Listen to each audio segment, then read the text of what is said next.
Hey guys, how's it going? So today I am going to do a first impression let's play review of a game called Once Human.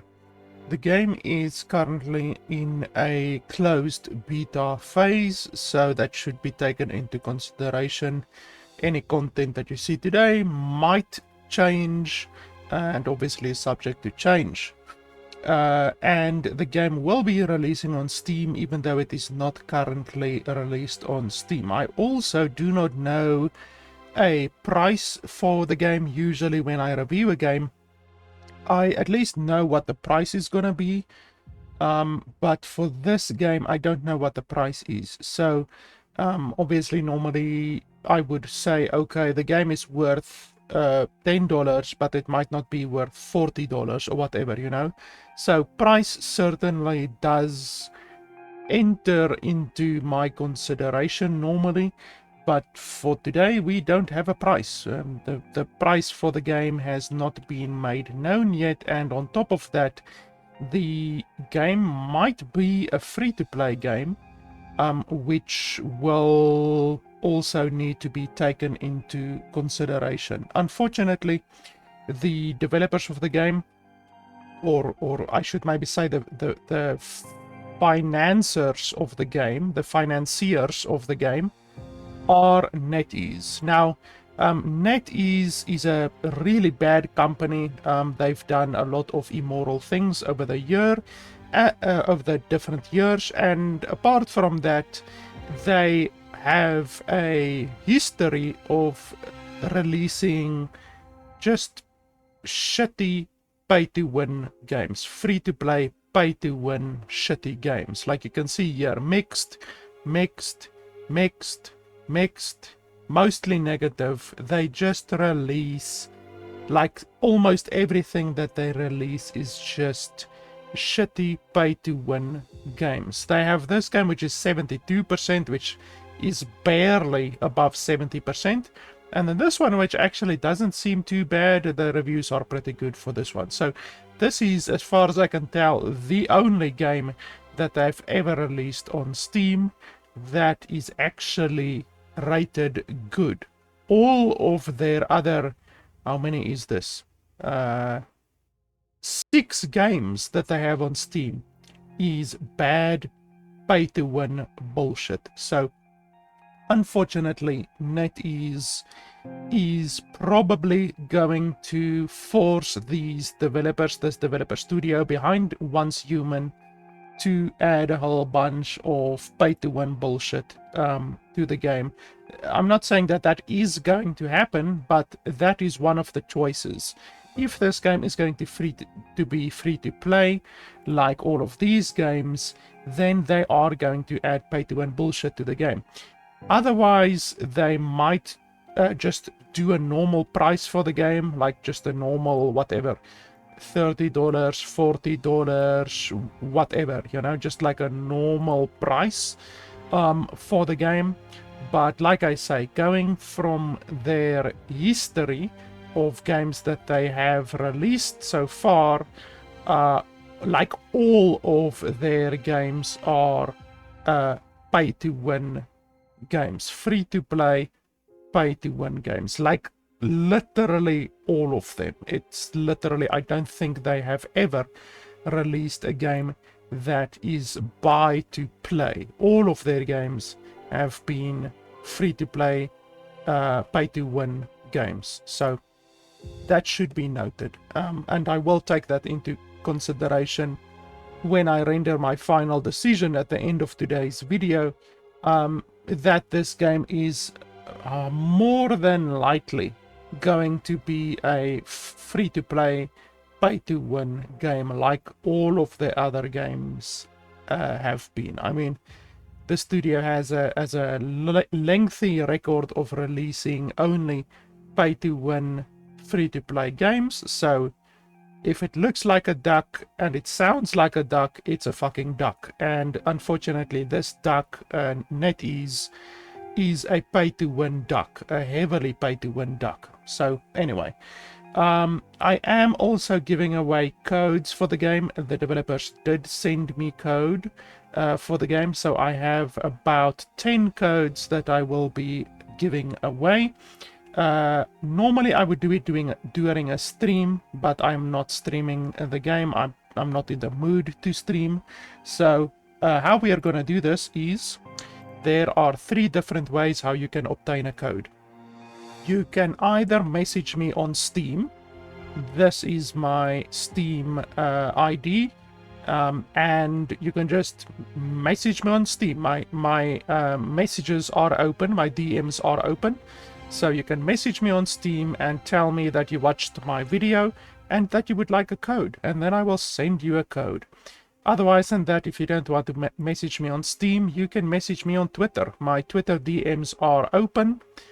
You can just message me on Twitter. I'm not sure if they changed the way that messaging works, because you used to be able to just be able to send messages, and then I heard something along the line where they changed the way that messaging works, where you have to pay for messaging. So I'm not 100% sure, but if you can message me on Steam, on Twitter, then go ahead and message me on Twitter. I will give you a code on Twitter. I will not do it if you reply to me. You have to message me. It has to be a private message. Otherwise than that, if you can't private message me on Twitter, then you can always private message me on Facebook. I also have a Facebook page, and you can simply go over here and message me. So you can totally do that, and you can message me on Facebook as well. You can also email me, but I would prefer that you don't email me. I would prefer either you Steam message me, Twitter message me, or Facebook message me. That is the easiest, and it will prevent people from just creating a whole bunch of random emails and emailing me. That is why I don't want just emails. So anyway, those are the 3 different ways how you can obtain a key from me. Like I say, first come, first serve. You just message me and you say that you've watched my video and you would like a code, and then I will give you a code. It is really as simple as that. So another thing that I have to cover as well is this game is not available on Steam. If you do get a code, you have to go to the NetEase website and then download Loading Bay. This game runs through a piece of software called Loading Bay. This is how it looks. So this is the standalone launcher for NetEase's games. So you have to download Loading Bay, and then you have to download the game. You can download the game without entering a code. Then once you are actually inside the game, that is where you enter your code. So you go, I think, enter game, or you go to select the world, and then you will be prompted to enter your code. So that is how you enter a code if you have obtained a code from me. So, and anyway, that gives you a little bit of background, not only on how the game is going to be launched through a standalone launcher initially, even though the game will also be on Steam, and it also gives you a little bit of background on the company behind this game, who, like I said, NetEase has a long history of being a really bad, really immoral company. But anyway, they sent me code, and today we are going to see if the game is good or not, and whether or not I can recommend the game. So, as always, with all of my first impression Let's Play reviews, I'm going to be playing the game for an hour or more, until I am satisfied that I can give you my opinion on the game. If you are in a hurry and you don't want to watch the full 1 hour or 2 hour video, then you can simply skip to the end of the video. I will put a timestamp in the description below, and you can just skip to that timestamp. It should be about 10 or 15 minutes before the video ends, and in that time, in the last 10 or 15 minutes of the video, I will give you my quick, concise, final opinion on the game, and I will summarize everything that I've seen today while playing the game, and I will tell you whether or not I can recommend the game to you. But otherwise than that, if you're not in a hurry, you can just stay tuned, and I will be playing through the game today, and I will be giving you my running commentary as I play through the game, and I will be telling you what I think is good and bad about the game as we play through the game. So that is how my review process works. So let's check out the settings.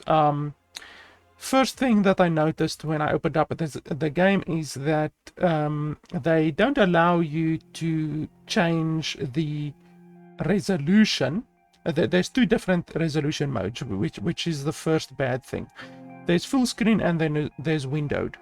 So the full screen isn't actually full screen. It's not exclusive full screen. This full screen is actually borderless full screen, which is what I'm playing on right now. So they call it full screen, but it's actually borderless full screen, which means that exclusive full screen is not available in the game. So there's no exclusive full screen mode available in the game, and then borderless windowed mode is also not available in the game. So the only two modes that are available in the game is borderless full screen mode, also known as stretched window mode, and then there is windowed mode. So those are the two modes that are available.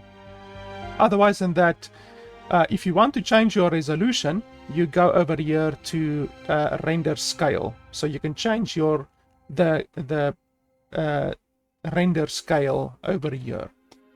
The frame rate is also not good. The only options that you have when it comes to frame rate is 30, 60, 120 and unlimited. So there is no 140 FPS, there's no 240 FPS, and there's no 360 FPS. So 360, 240 and 140 are completely missing. So if you have a G-Sync monitor or a FreeSync monitor, then you will not be able to take full advantage of your monitor. So that is not good. The fact that those frame rate settings are completely missing from the game. Otherwise than that, you can change a couple of things here. Texture quality, there's only low and high. So there's no medium, there's no ultra, nothing like that, which is a little bit weird. VFX, I'm not sure what VFX is. VFX normally means video effects, but that means like particle effects, essentially, like spells and explosions and that kind of stuff. So I would just like more detail on what this actually is, you know, like there is also no environmental detail, like literally the ground and the mountains and the trees and all of that kind of stuff. There's literally only vegetation density. So there's no vegetation detail, there's only vegetation density, which means more grass or more plant leaves and that kind of stuff. So an environmental detail is not available at all. All of the options that are available is texture quality, which is very broad. That's a very, very broad amount of details that could be encompassed in texture quality. Then there's shade, which I'm assuming is shadow. Then there's VFX, which we don't know what that is. Draw distance is obviously the distance at which objects are rendered. And then VSync, obviously, and vegetation density, and then detail. Like, detail, what the fuck is detail? Is it object detail? Is it character detail? Is it water detail? Weather detail? Like, what detail are they talking about? It seems that there isn't a way to change object detail or object quality individually. You can't change weather detail or weather quality. You can't change character detail or character quality. Like, none of those options are available. There is simply these very vague, very broad two settings: detail and texture quality. So honestly, they should allow you to change the settings much more precisely, instead of just having this massive category of texture quality and this massive one over here of detail. Like, it's really not good. It doesn't allow you to change anything specifically. You can change everything broadly, so you can vastly reduce the quality of the game if you want to, by putting this down to low and this down to low. But there's no mid ground. There's no mid ground between low and high.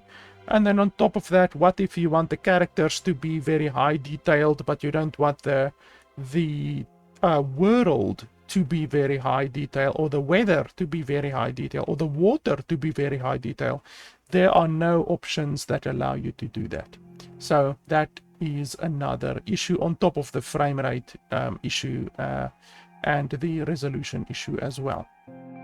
Otherwise than that, they allow you to bind seemingly all of the keys in the game, which is good. At sound, there is no sound output options whatsoever, which is bad. I prefer it if games have sound output options. So you should be able to select your sound output device over here. And like I say, they don't allow you to do that. So that is not good in my opinion. Otherwise than that, I don't really see any issues with the options or the settings in general. Auto Vault, we might want to turn that on. OST mode. What the fuck is OST mode? Like, this is another thing. Like, what is OST mode? Why don't they explain to you what OST mode is? They could literally just have put over here what OST mode actually is. So, yeah, I don't know what that is. So anyway, with that being said, I guess we can jump into the game. Now, I've already selected the server previously. Oh, okay, apparently not. So there is a PvP server and then a PvE server. And then there is North America and Europe. Let's go to Europe, because that is the closest to me. And then all of these say population low. Literally all of them say population low. So, I don't know. Let's select G. Let's go for G. Oh no, actually, let's go for this one. The newest one. Let's go for this one. Starlight J.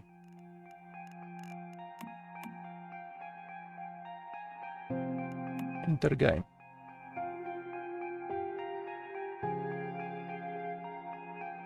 Let's see how long it takes. The game is also, as far as I know, online only, which is something that I'm not a huge fan of.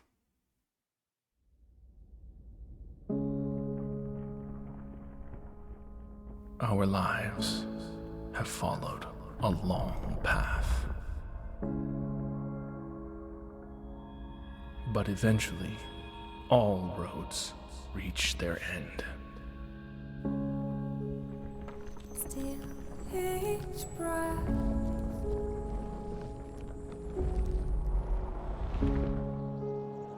Our world is broken, stagnant, fallen into the abyss.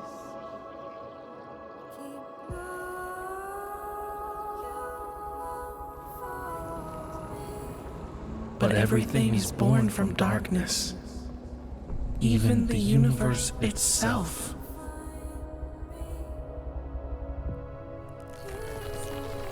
Now, do you see it? A glimmer within the void. The spark of life still burns, and evolution forges a new way forward.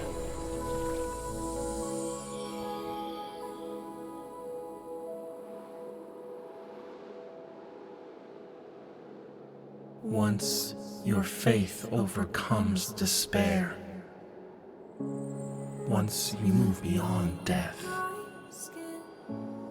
Once life returns to this world,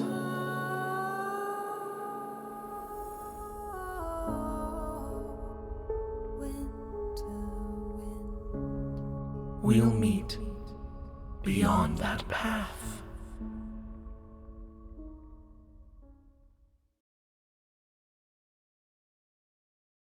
Okay, whatever that meant.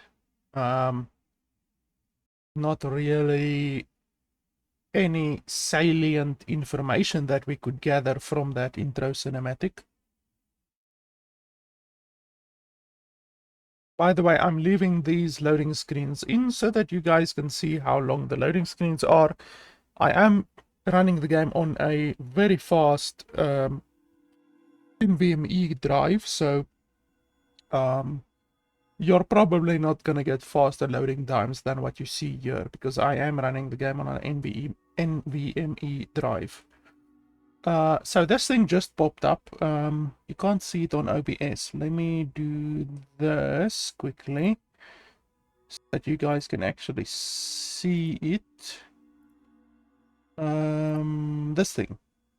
So this thing just popped up. Privacy policy. Bloody 79 pages. 79 page privacy policy. And then when I click on the game, it doesn't go away. Like literally, I'm clicking, and it doesn't go away.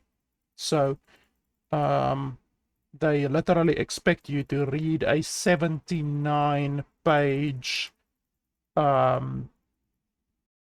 privacy policy right now and to accept it. So let's see what happens when I don't accept it. And it crashes. Of course it does. So let me launch the game again.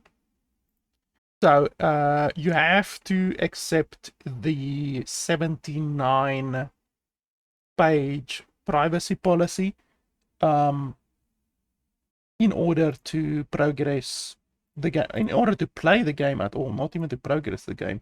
You literally have to accept it to play the game, which is really shitty. Firstly, why didn't they do that before? Like in the launcher, they literally could have done that in the launcher, you know, like give you the thing before you download the game, before you enter your code into the game, all of that kind of bullshit. They could have given you that in the launcher, which is really shitty. And then the second shitty part is that the fact that you have to... Oh, here it is again. So there it is again. So the cinematic is now playing, and we have to accept the privacy policy. Literally doesn't allow you... Oh, and it crashed again. Why did it crash? Did I press cancel accident? No, I didn't press cancel accidentally. Okay, so that's our first crash. I guess the overlay, the privacy policy being overlaid on top of the game causes some issues. This is what I'm talking about. Like, this fucking company, they are so sneaky and just immoral to push this privacy policy into your face after you've already downloaded the game, you've already entered your code, you've already bought the game essentially, and then they stuff this privacy policy into your face. And if you don't want to accept it, you lose your money, you lose your account, all of that kind of stuff. So that's really, really shitty, to be honest. Okay, so let's go in again, and then I will accept this piece of shit, because apparently you have to accept it to even progress the game. And yeah, it's a whole bunch of shit. I mean, we can read it if you guys really want to read it. Hong Kong, obviously, like I said, NetEase is a really shitty company. They're based in China. They are They have very strong ties to the Communist Party. Oh, this time it didn't even play the intro cinematic. I'm clicking over here, and it literally doesn't allow you to progress. So you have to um, accept this thing in order to progress. So if you read here, blah blah blah. So it has to do with personal data. Our social media pages from which you are accessing the privacy policy, blah blah blah. Personal security, collection of processing of personal information. So one thing that a lot of why does it open another thing? Why does it open this? Why does it want to open that? I'm just clicking on the header. It doesn't take me there.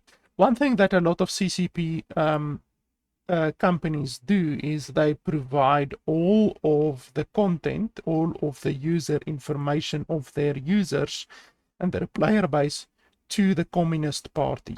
So that's really, really shitty. Giving the player data for a game, which includes emails, any IP identification information, name, surname, if you enter that, date of birth, any information they can scrape from you, they provide to the CCP. And one thing that concerns me is the fact that their launcher, I am wondering what the privacy policy of their launcher is, because their launcher is constantly running in the background, and that launcher can collect any information that it wants because it's a third-party program that is running on your computer. That is why I really don't like third-party launchers or any games that you play on Steam that you have to have a third-party launcher for, like the EA app or the Ubisoft launcher or even the Blizzard launcher, anything like that. That thing collects any data from your computer that it wants. And if you have an unscrupulous company like NetEase has proved itself to be in the past, then they can do what the fuck they want, to be honest. So yeah, they say here IP, they collect your IP, geolocation, all of that good stuff.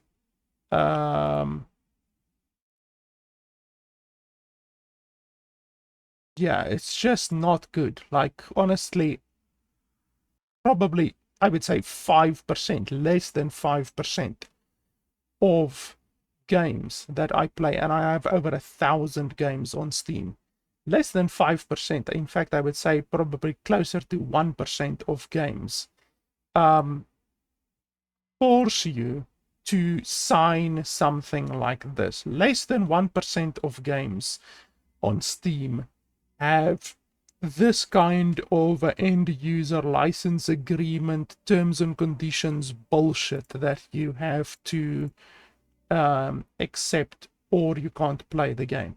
If 99% of the games that are on the market is able to get by without forcing this bullshit down your throat, then any companies that do that, any companies that do force this bullshit down your throat and force you to accept these kinds of things are unacceptable, quite honestly, just unacceptable.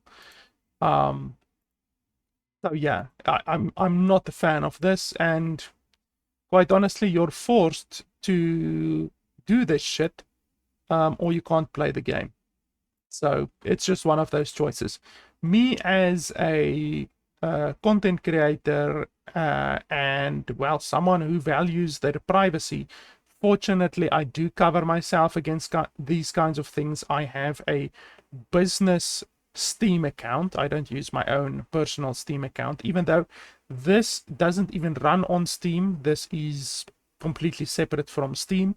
But even my NetEase account that I created, that I had to create, they asked you, you guys will probably see if you actually download this game.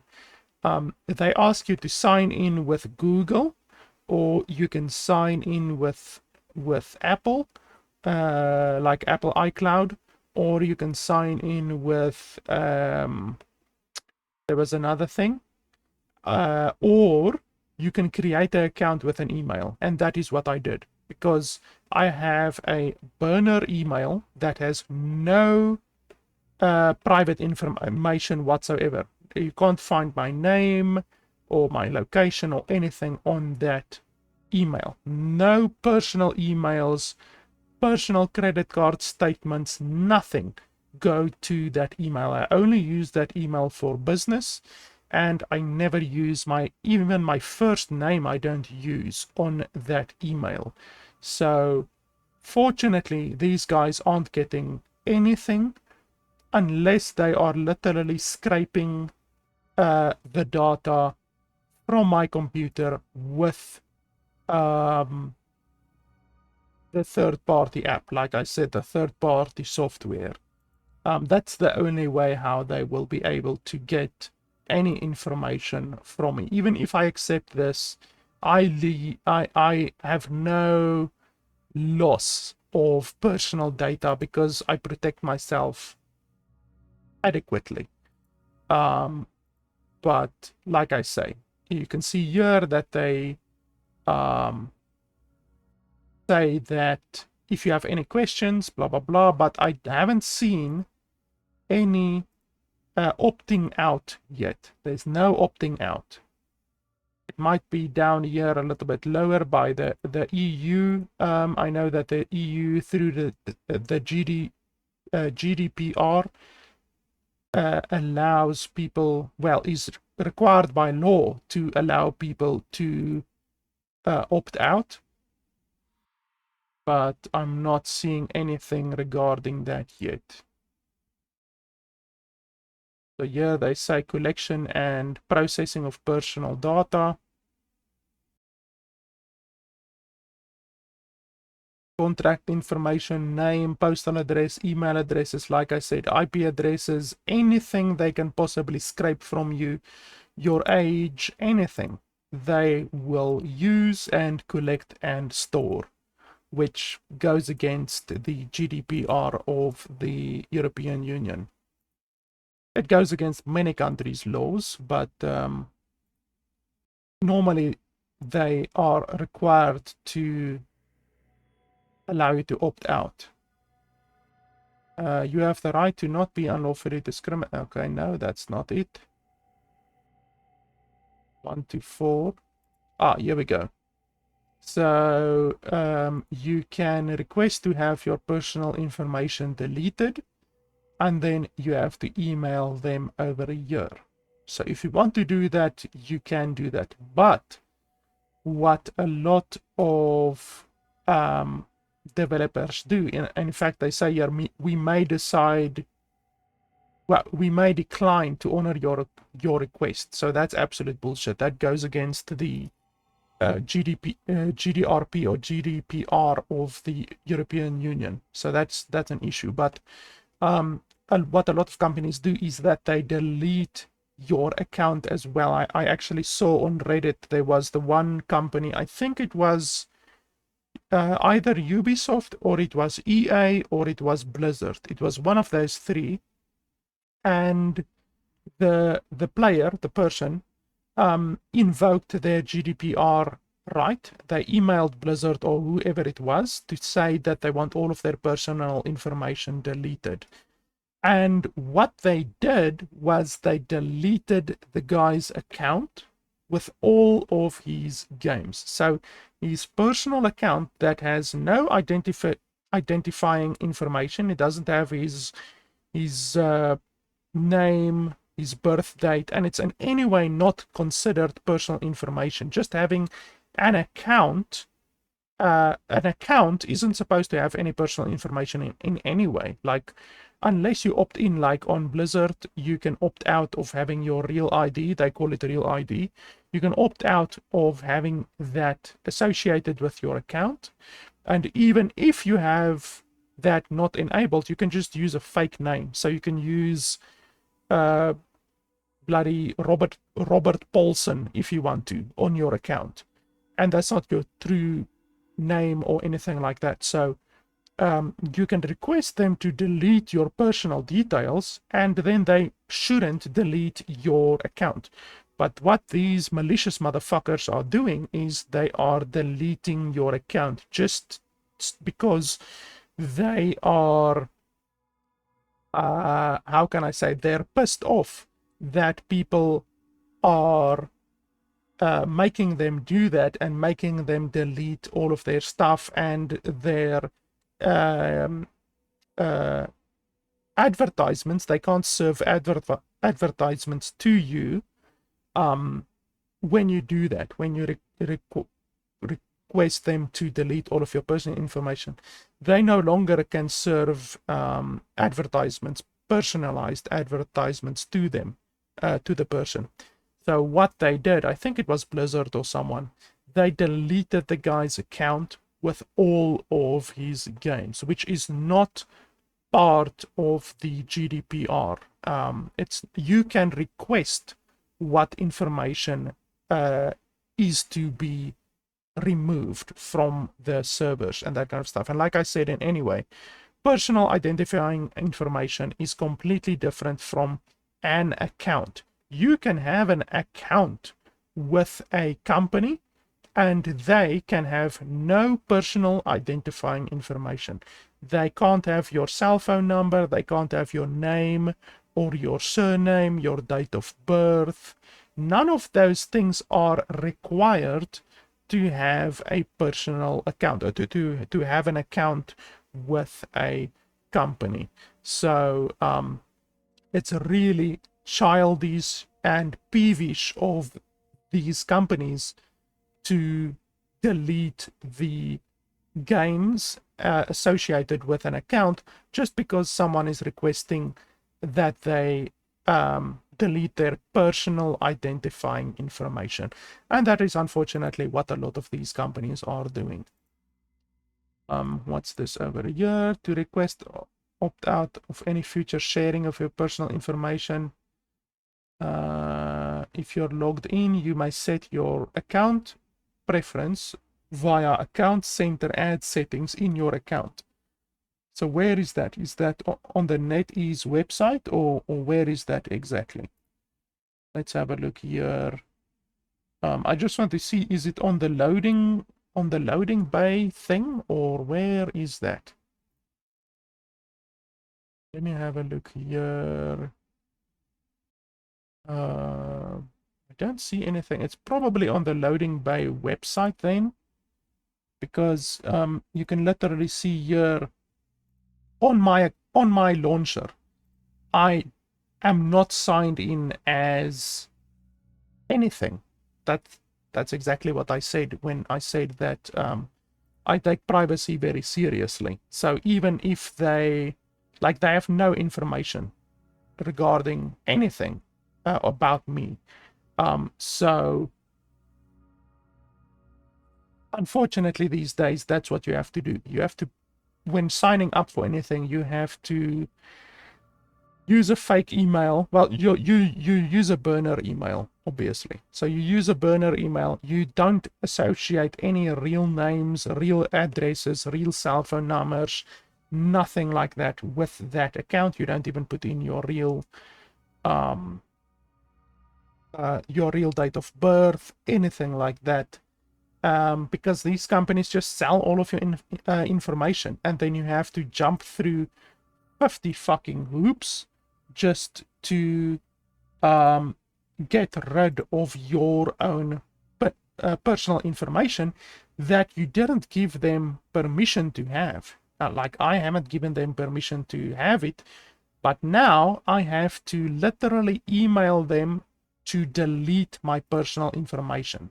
Like, how bullshit is that? They've literally taken all of my information that I didn't give to them willingly, and now I have to go after them to have that information removed and essentially to take back your personal information. That is unfortunately the world that we live in. But like I said, it's only like 1% of these companies that do it. And unfortunately, NetEase is one of those piece of shit companies that do it. So if you want to then stop them from sharing anything, even though it's just with advertising apparently, then I think you have to go into your NetEase account, not on the launcher. You have to go to your actual account on their website, and then you have to go to Account Center and Ad Settings, and then you have to click Do Not Share My Personal Information. But that will literally just stop the personalized advertising. That will not stop any of the other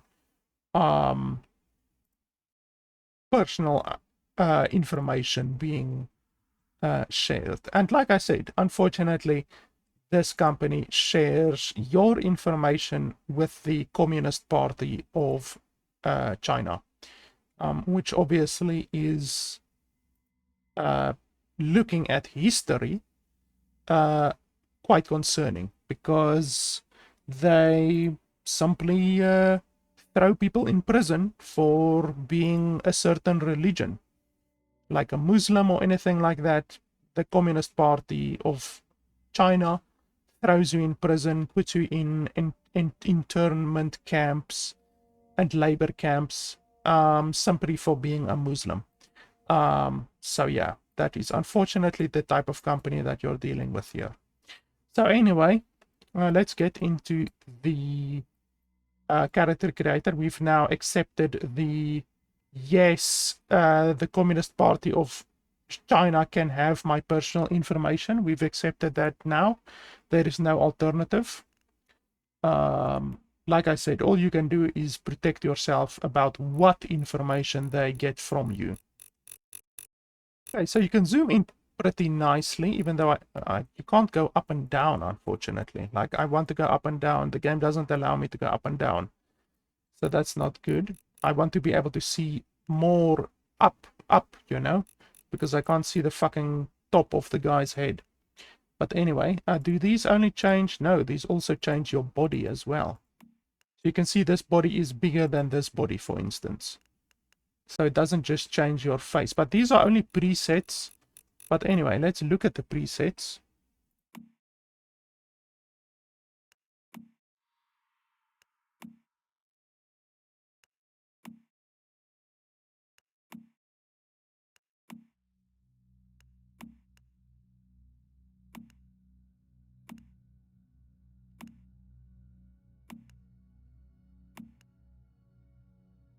This guy looks like that loyal fan from Skyrim and the previous Skyrim games as well. He looks like the loyal fan for some reason.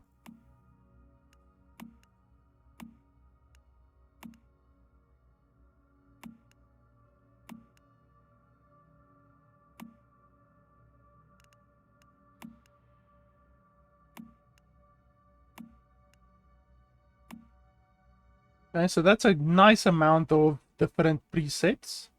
They did a good job with the presets. And then there's females. Wow, that's an anime girl if I've ever seen one.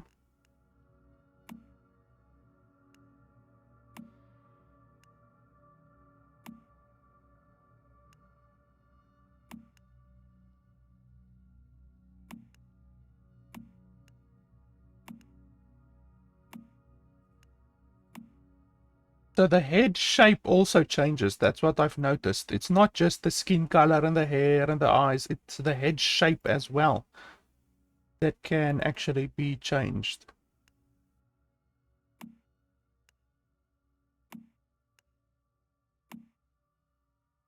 That looks fucking awesome. I actually want to take a screenshot of this.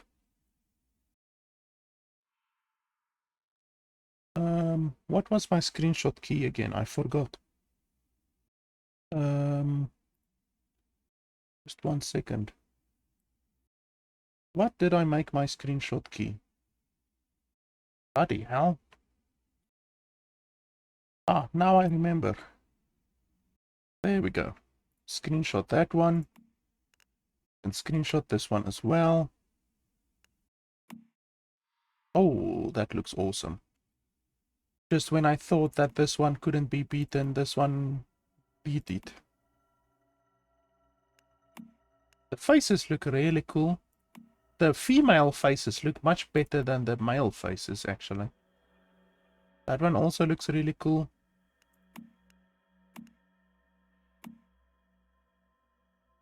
Yeah, that's pretty cool. Do we want this one? Or do we want this one?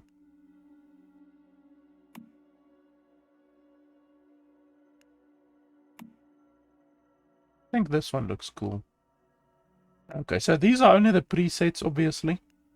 And then you can change the actual face. So there's hairline, forehead, temples, cheekbone, cheek, chin, jawline, jaw, brow bone, eyes, Nasian? What the fuck is Nasian? And then mouth.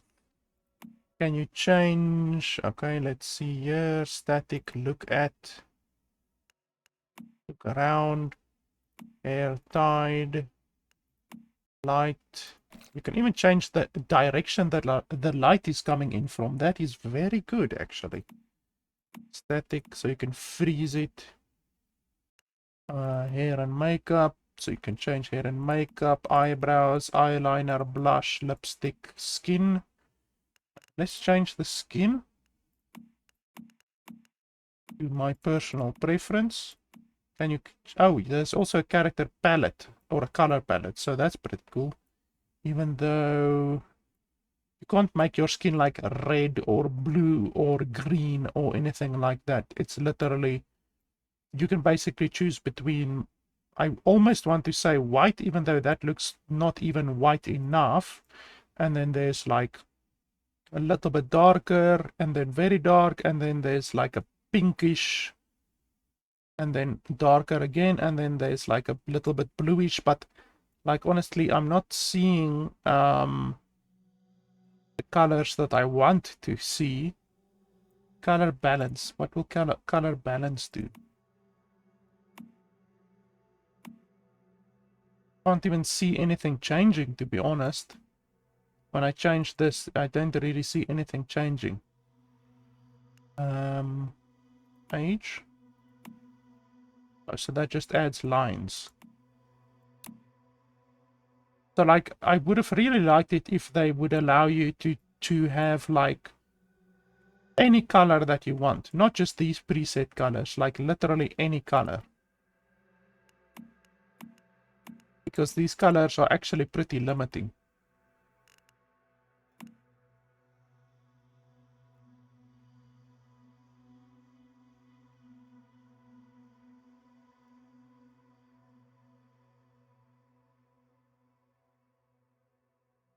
Yeah, they're really limiting. So I don't like the skin colors, the variation of skin colors. It's not good. And then I've got no idea what this color balance actually does. I can't see anything being changed. Freckle number. Once again, I can't see anything changing. I'm literally changing it from all the way left to all the way right, and I'm not seeing anything changing. Ah, there we go. Okay, freckle intensity.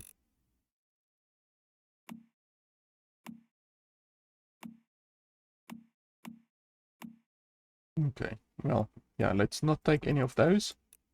I actually like girls with freckles, but that's neither here or there. Blemishes.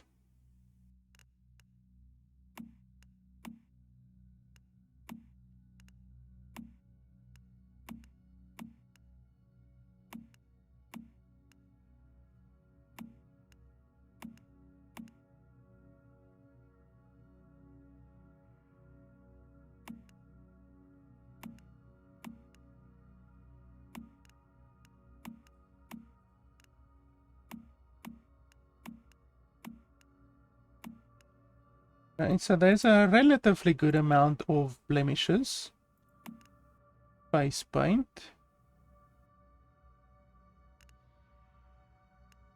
I do like this face paint, I have to say.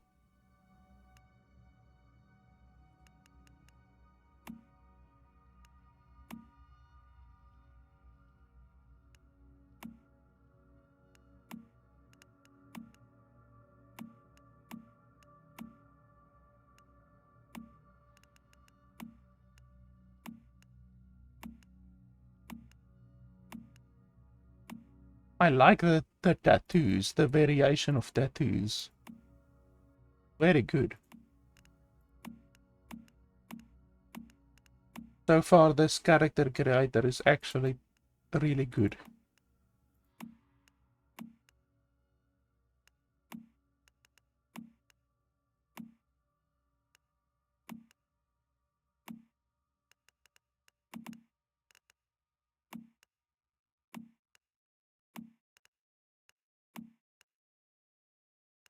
There's no music in the character creator. I would have liked it if there was music.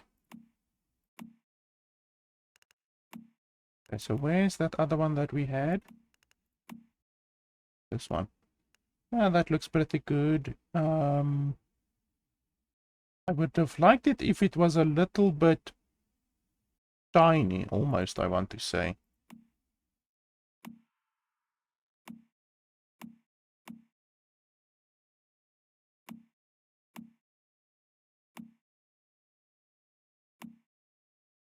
I make it a little bit less, a little bit darker, maybe. Yeah, like that.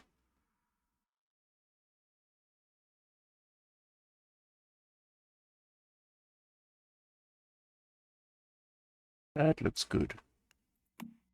I like that. Yes, that looks good. Me likey. Can you add multiple? How do you add multiple? I don't think they will allow you to add multiple. Okay, but that looks fine. I would have liked it if you could add multiple, but anyway. Okay, lips.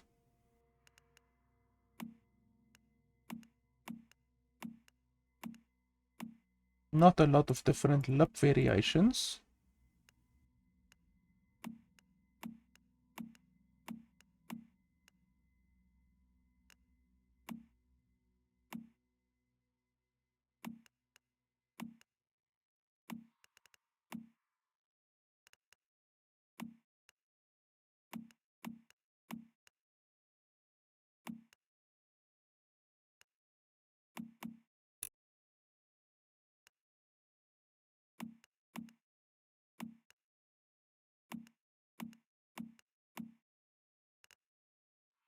Why does the intensity keep resetting? That's really irritating.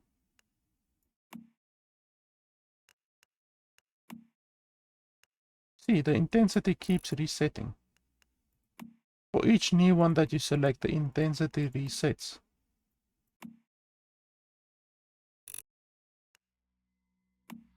That's not bad, and then let's just make it a little bit darker.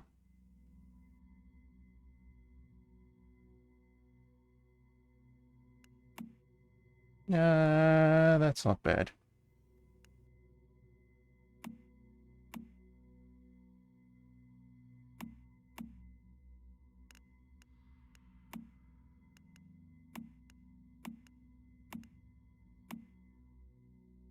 Different blush. No, thank you. Eyeliner. Do I already have an eyeliner applied? Eyeshadow? Where's this gold coming from?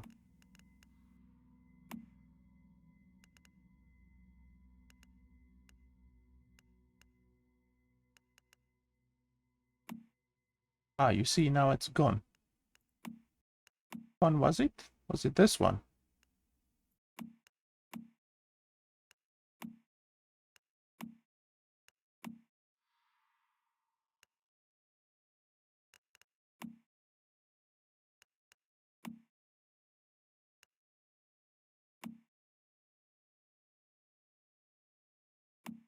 What does this do? This thing over here.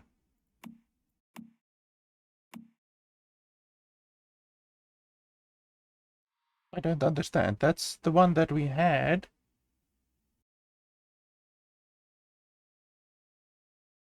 No, it's not the one that we had. We didn't have that above there.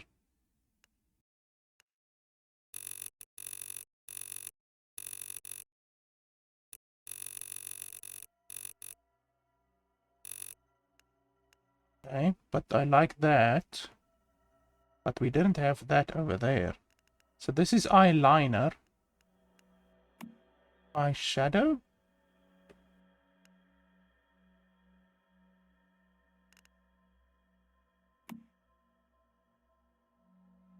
Was it like that?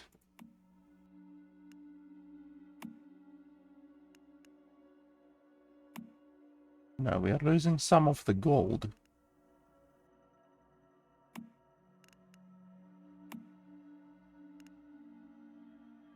So where do I actually see which one I have selected right now? It doesn't show me which one I have selected right now.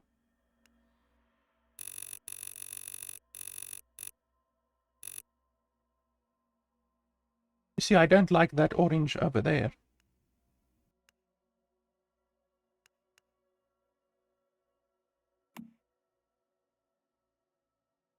Don't want that orange.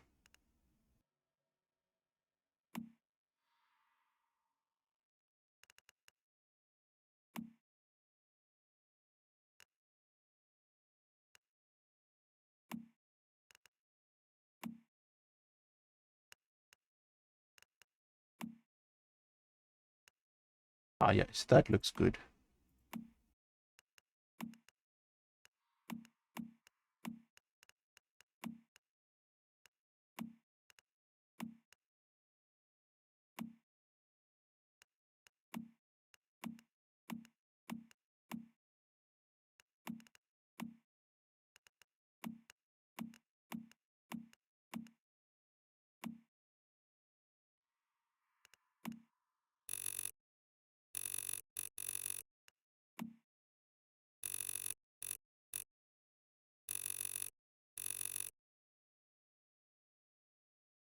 Yeah, that looks good. And then pupils. I like gold. We're gonna go with gold.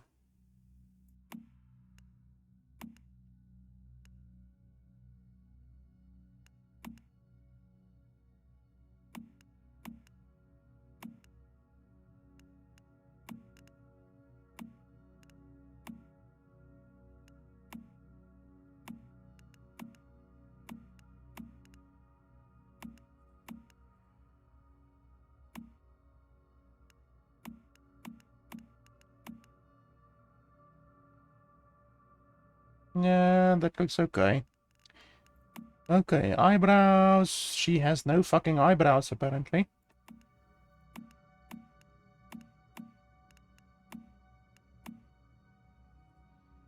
I mean, I guess that's not terrible.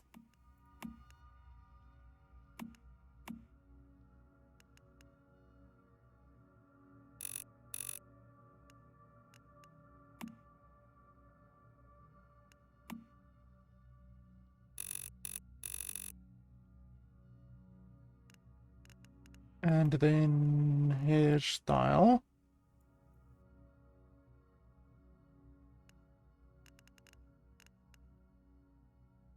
So we're obviously wanting to go with a gold theme.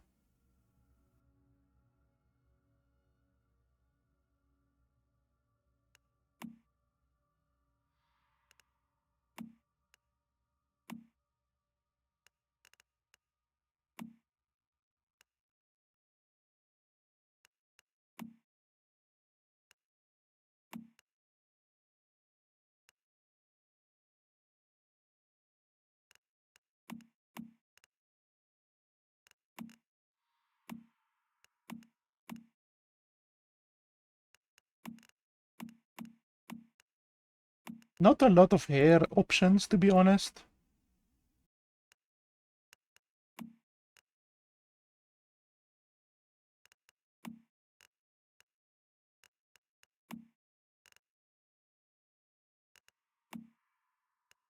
The hair options actually leave a little bit to be desired.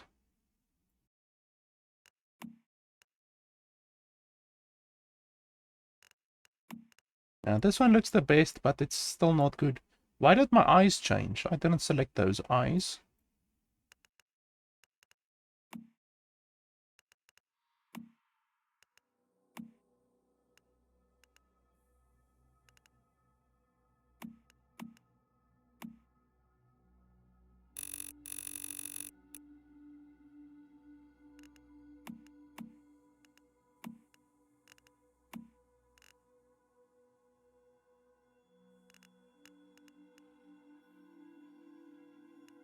Yeah, that's not bad.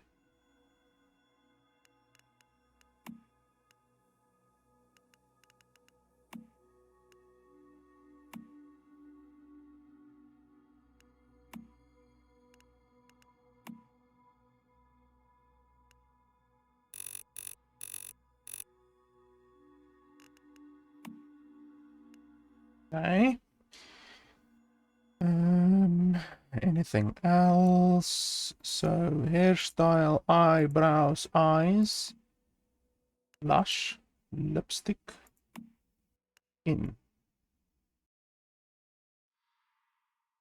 We've done all of those. Face paint, we've done that. Okay, so I guess that's the face. Hair and makeup, face, hairline, forehead, temples, cheekbones, chin, jawline, jaw. Not really too interested in any of that. Brow bone, eyebrow front, eyes, eye size, eye tilt,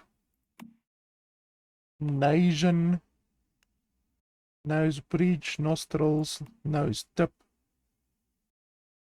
mouth. Don't really care too much about any of those. The nose could be prettier, lips could be prettier, but I'm not going to spend too much time on that. Yeah, that's all fine and well. Don't really have any issues.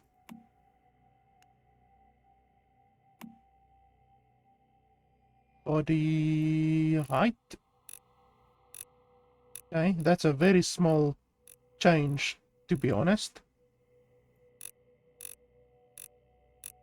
Let's make ourselves thin. Head size. Neck length.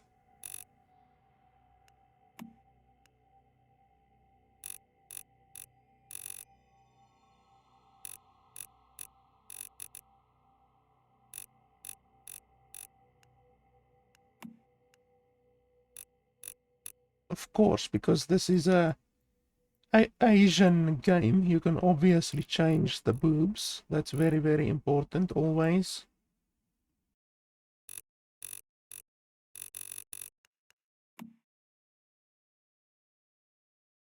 It looks like we are missing leg day, but I don't really care too much about that. Ah, body paint. Here we go. Where's that? Okay, we see that one. But where are these ones? Don't see anything. Look at that. I literally don't see anything. There's nothing. That one is on the arm.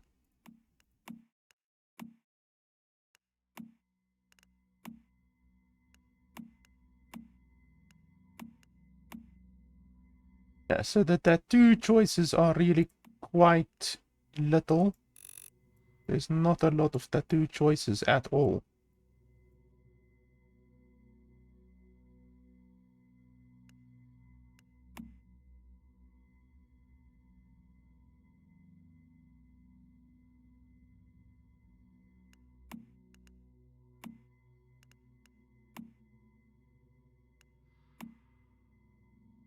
Can you move it? Doesn't look like you can actually move the tattoo. It's sad. I would have wanted to be able to move it.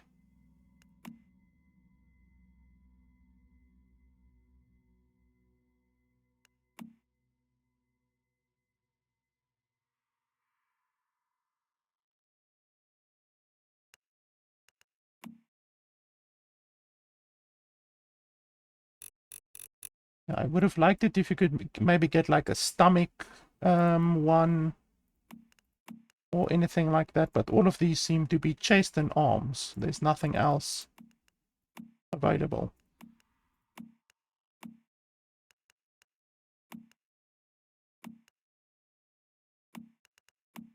Okay.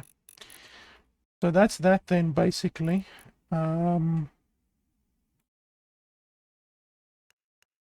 I think there's not anything else we can change.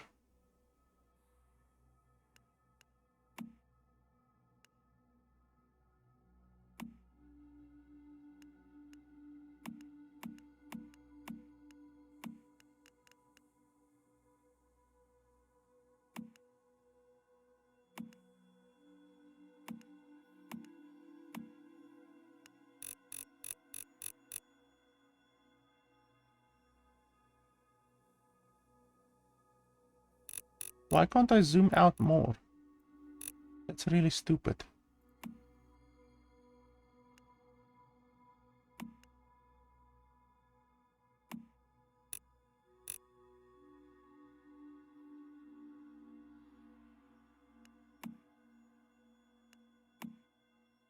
Okay, yeah, so I think that's pretty much that.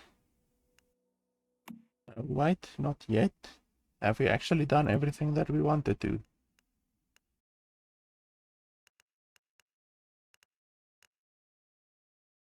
Weight, underweight, base load, melee attack speed plus 15%, while damage 10%. Maximum stamina plus 25. Oh, so depending on how heavy your character is, you get different benefits and negative stuff. So if you are fat, you have 20 more base load. But you have 35% less melee attack speed. Wild damage. Oh, so your melee attack speed is increased if you are lighter, but your damage is decreased by 10%. If you are heavy, then your melee attack speed is reduced by 20%, but your damage is increased by 25%. Okay.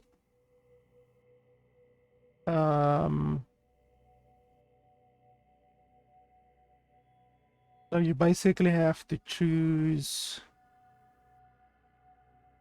more attack speed.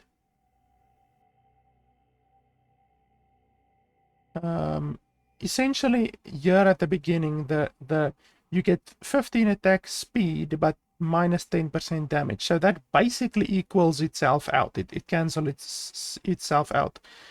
So the only benefit you really get is 25 stamina, which is that one over there, 25 stamina. On the second one, you gain torso damage reduction, which I'm assuming is torso damage reduction, 10%, and stamina recovery speed, 20%. So that's actually two benefits. And then on the third one, you get no attack speed or damage bonus, really. You have reduced rolling speed, but you have weapon stability 15. So I have no fucking idea what weapon stability 15 actually means. I don't know what weapon stability does. But you can automatically assume that torso damage 10% reduction is good and stamina recovery speed 20% is good. So let's get ourselves into the 65 category at least.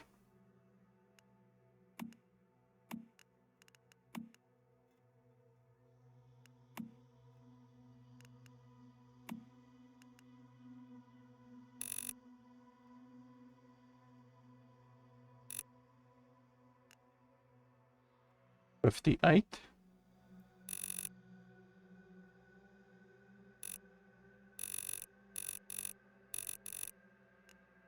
59.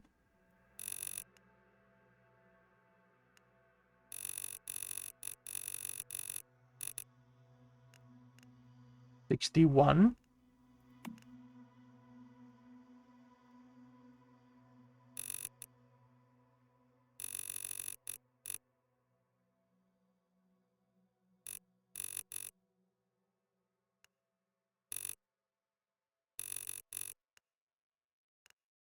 62.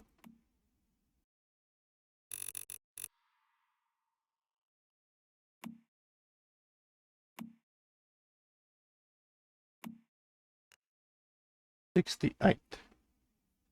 Okay, so that puts us into the second category. So that's fine. We still look pretty much the same, but at least now we are in the second category.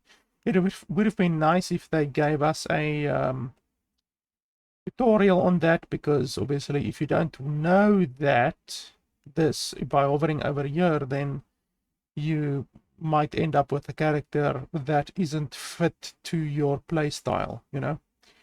But okay, that's fine. We can go like that, I guess.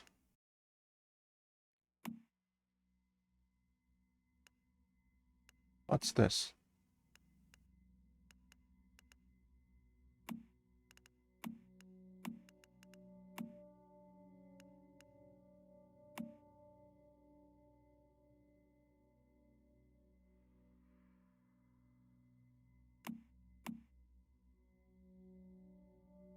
Liquid nitrogen, negative 195.79 Celsius. Physical movement or brain function, not detected.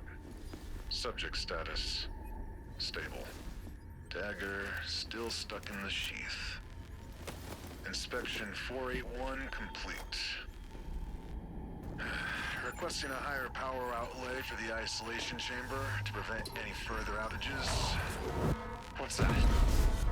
Security breach. Security breach!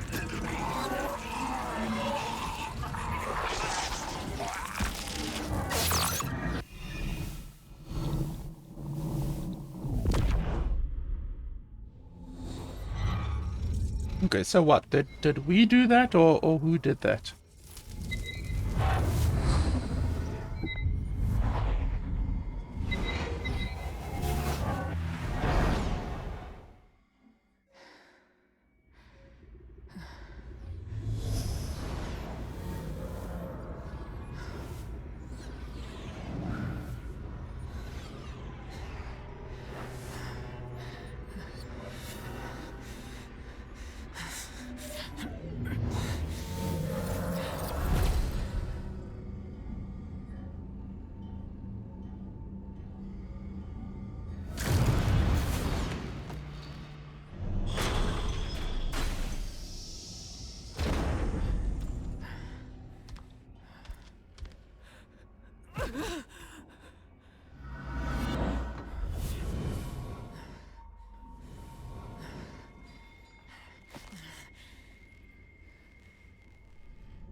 Mouse sensitivity is definitely not enough. Let's turn that up.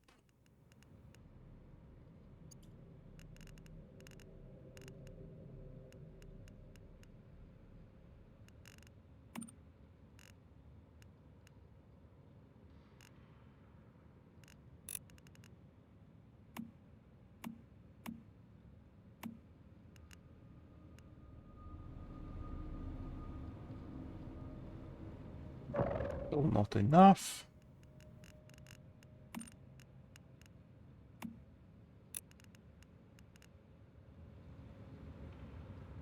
That's acceptable.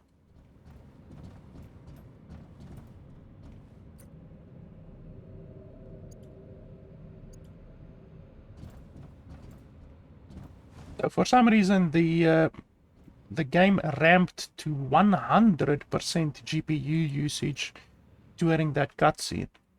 So it seems the game can really use a lot of resources during cutscenes. 100% GPU usage on a 3080 RTX is quite a lot.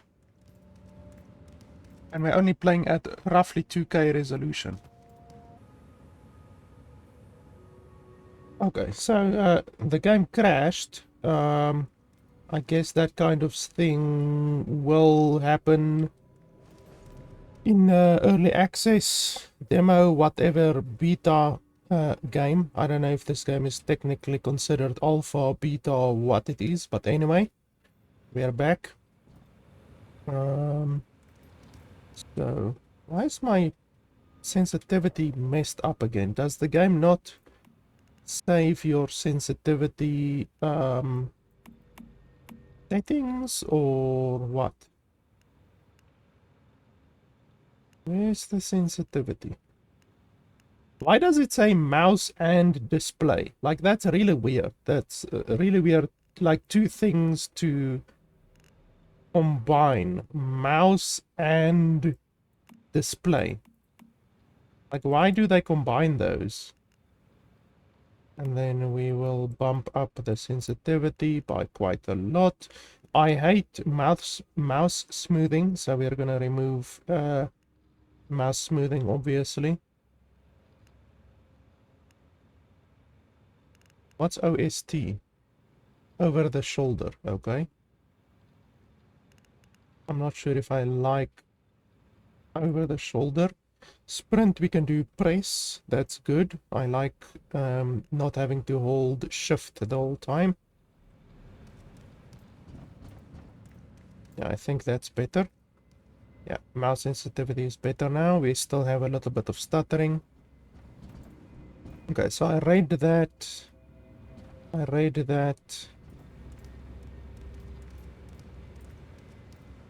Like, I wish there was a way to highlight all of the interactables in the area, you know, like you get in Tomb Raider or in Witcher 3 or any of those types of games. Like, you press a button and then it reveals all of the interactables in the area.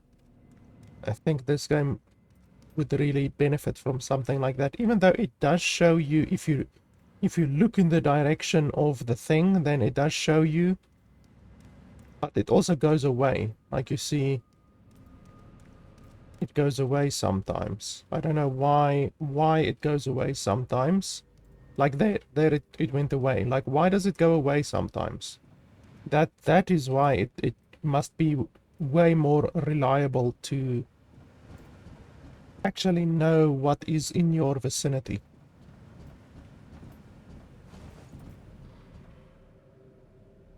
Okay, what's the password?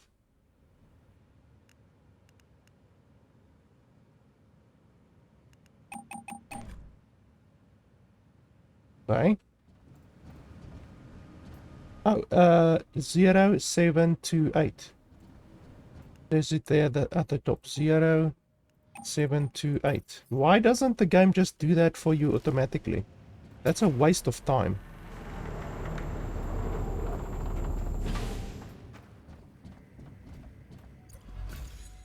More needless things to read. I'm not gonna read that shit. Where the hell she put that in her bottle? She literally pulled that card out of her bottle. Prison pocket, as they call it.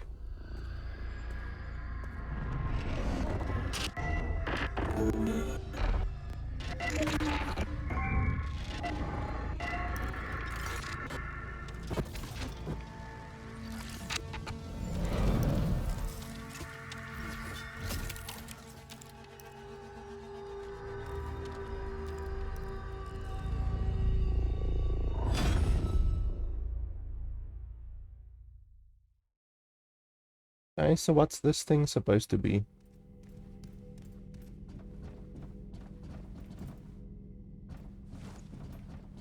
Why do I need to look at the bird in a specific way? Like, you can't interact with the bird sometimes, and then look at that. I can't interact. Now I can interact. Now I can't interact. Now I can interact. Like the hitbox on the interactables really needs to be improved. Well, it's good to see another face. I thought I was on my own. And you're a metahuman too.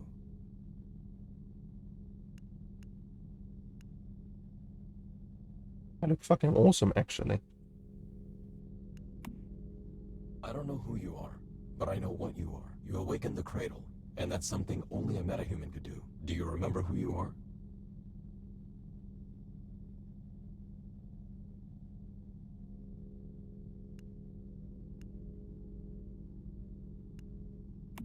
It must have been that fluctuation just now. It trapped me in the cradle. It could have robbed you of your memories. You can call me V. It seems that our interests are aligned, metahuman.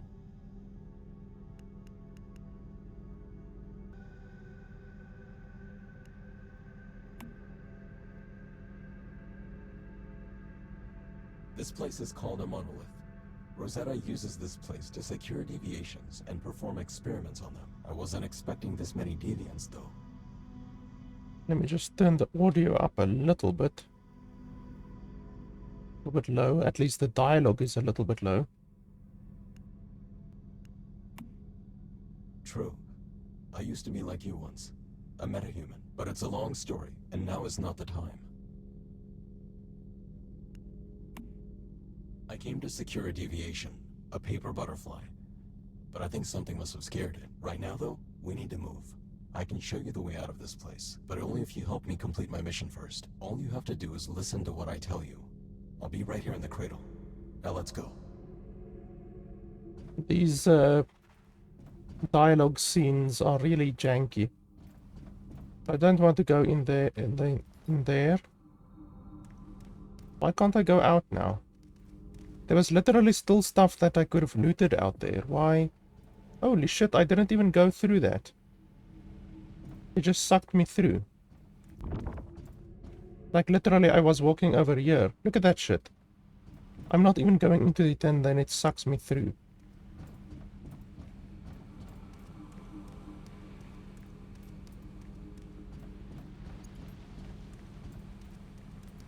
Invade space-time, scan for hidden objects, and tag collectibles. Q.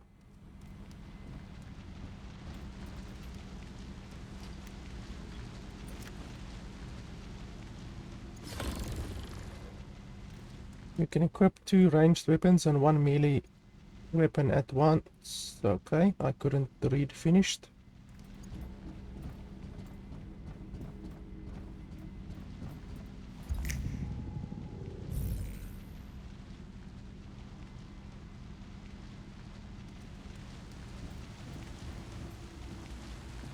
What the hell is that thing?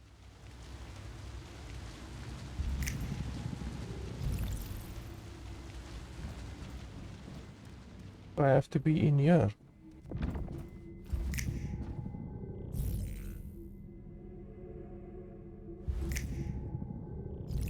Like, I don't know, does it continue to show the stuff or not? Or does it literally just last like a second?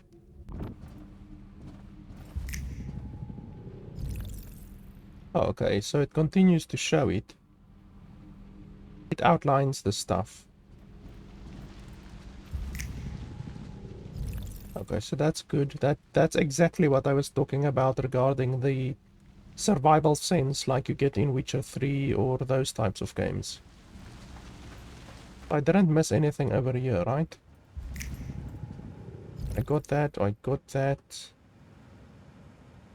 Yeah, it's basically that, and then that body over there.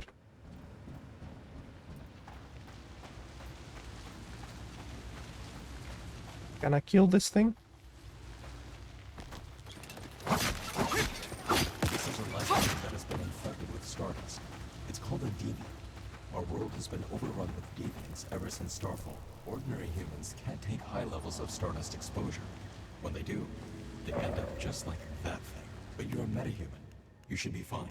In fact, if the conditions are right, You might even be able to use Stardust to your advantage.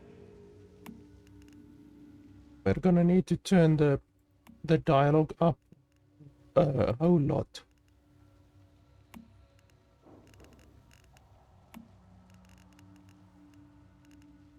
Okay, and then I turn my game volume up even more. That should be good.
So should I go up here?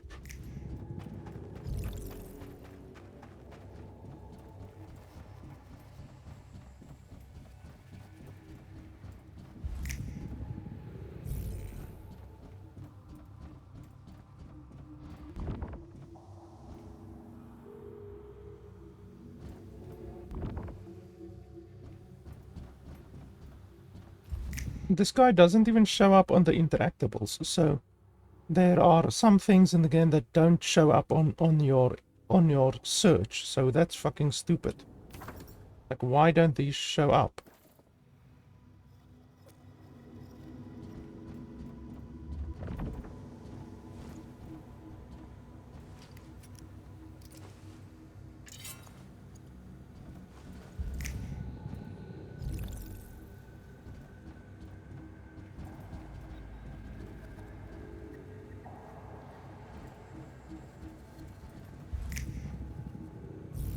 What the hell is that over there?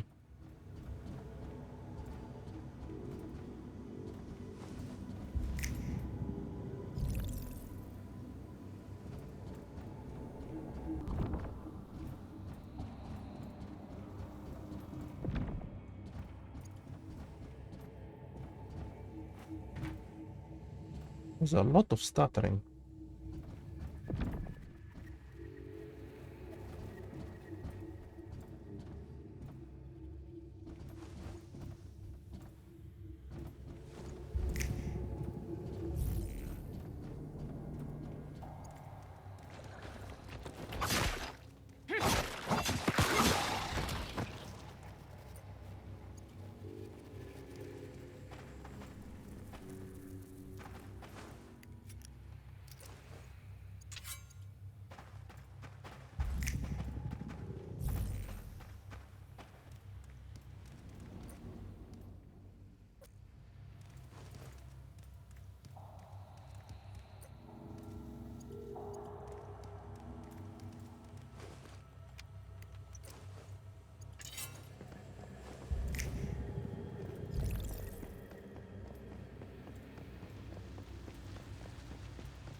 Spatial fluctuations often cause anomalies in time, allowing past scenes to be witnessed once again. Activate space-time to locate spatial theaters where events and people from the past may reappear, potentially revealing hidden truths. Like, what is this game? Is it a bloody investigation game or what? Because holy hell, I was under the impression that it's like a shooter, like a third-person shooter. Now they're throwing in all of this investigation bullshit.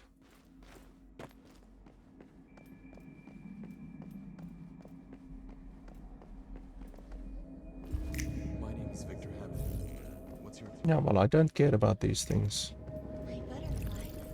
It's flying. first deviation? I remember my name now.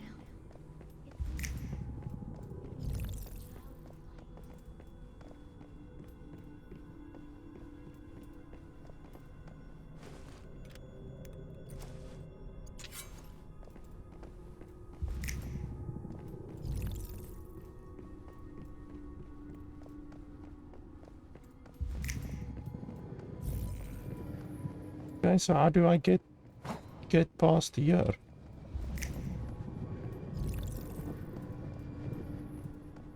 Like, do I have to do something special or what?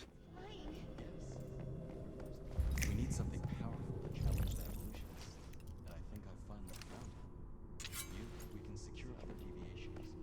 We can use them to forge a new path. This will be the Mayfly's mission. This is what we'll fight. Mayflies? That's right, Mayflies. Okay, there we go.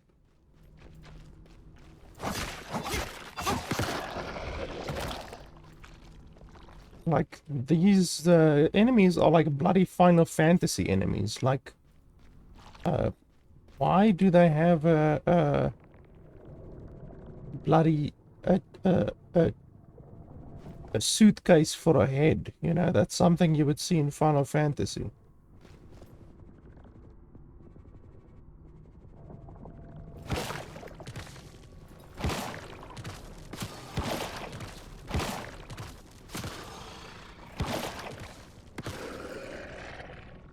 Okay, so you can bloody well use the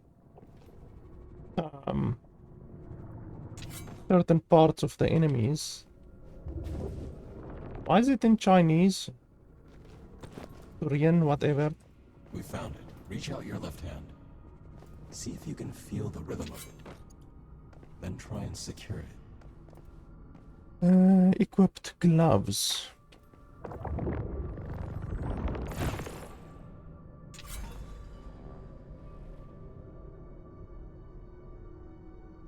I'm so confused. Like, butterfly emissary and all of this shit. Like, what the hell is going on?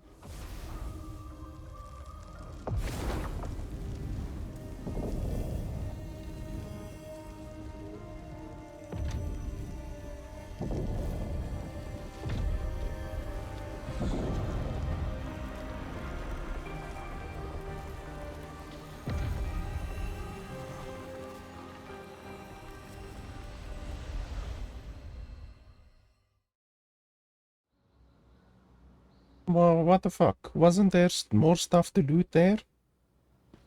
Like, what if the enemies dropped some loot? What if I wanted to loot that? Like, seriously, this game so far is like a bloody Hideo Kojima game. It's just like, what the fuck is going on? And it's not good. It's not good that the player doesn't know what's going on or that the player is confused. I mean, I know they're probably copying Hideo Kojima with this backpack and the overall design of this character, but like, it's not good to not know what the fuck is going on.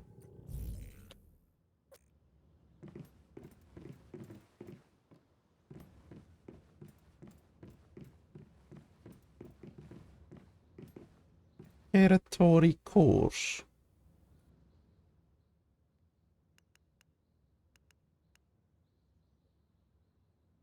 Okay.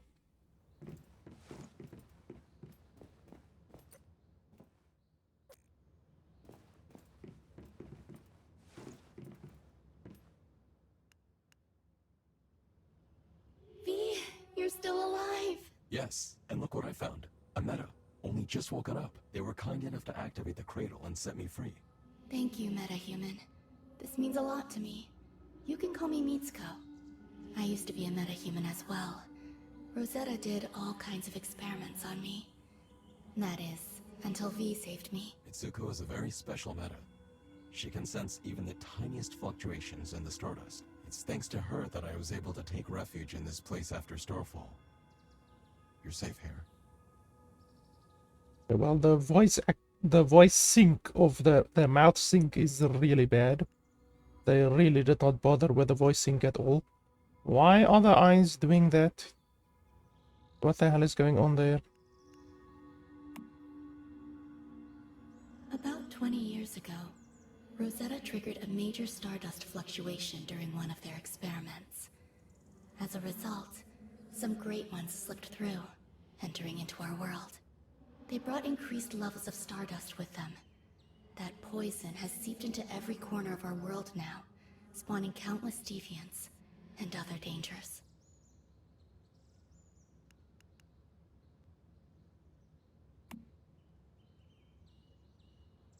That's what Rosetta does.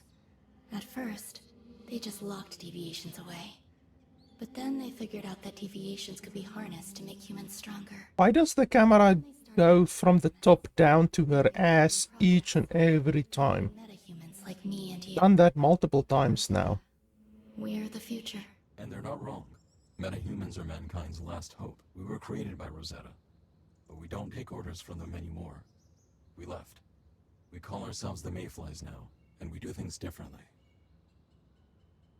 Like the dialogue, the subtitles don't even match the dialogue which is being said.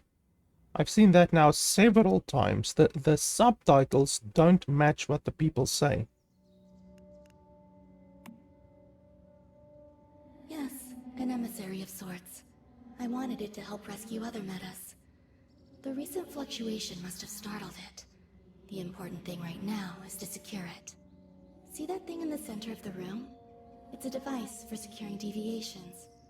This makes them more useful and safer to be around.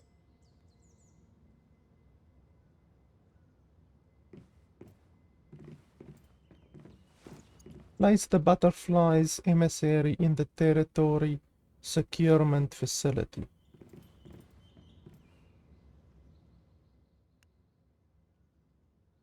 Skill rating 1, activity rating 1, deviation traits. I don't know what the fuck. Glowing magenta paper butterfly that can fight alongside you. Use it to mark enemy weak spots and increase weak spot damage. The butterfly has recovered. I think it likes you.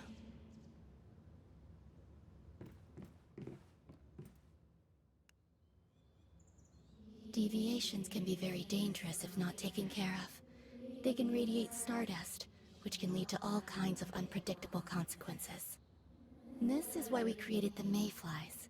We make cradles and securement units to keep deviations contained. We're trying to find ways for humans and deviations to live in harmony. We figured this is our best chance of cleaning up the mess that Rosetta made.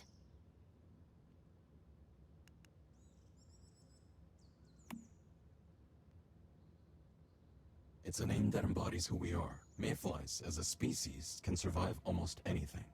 Even Starfall and Rosetta.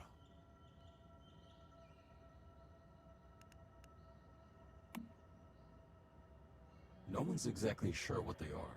Just that they're not bound by the physical laws of our world. They came from another dimension. Something we call rift space. When deviations get stressed, they release stardust. We think this brings our world and rift space closer together. Like with Starfall. My tattoos look like dog shit. They're not rendered correctly. Some deviations are friendly, like the butterfly. But others, like the ones inside monoliths, are extremely dangerous. It's not practical to secure all of them. Her mouth isn't even moving. But if we can learn more about them, maybe we can find ways to live alongside them. That's the goal. Also, They didn't even bother with mouth movement in not sure why, most of the bloody seams, it looks like.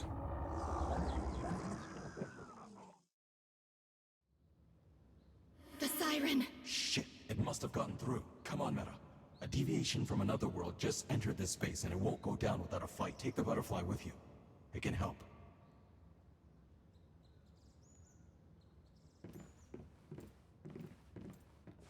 These crates just appeared out of nowhere.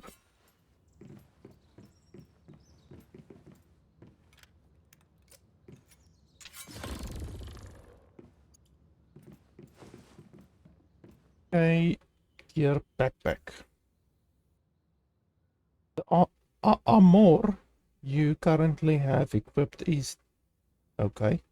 The armor slots show the armor you currently have equipped. Click to switch them out. Double click your view. Double click to... No, why? Click to, click to view your new armor and double click the left mouse button to equip it to the armor slot. Okay, so click and then double click. Okay, so it shows there which one is equipped and which one is not equipped. Okay, so that's a relatively standard. That one is equipped. What if I remove this?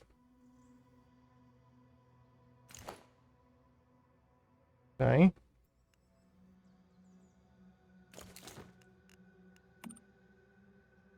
Gloves equipped. Shoes equipped. Mask equipped. And for some reason, a bloody baseball cap in the future equipped. Okay. Weapons.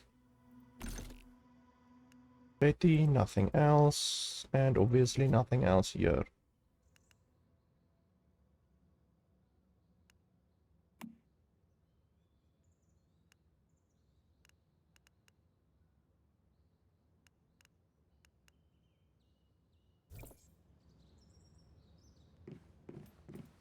And let me first have a look through the house.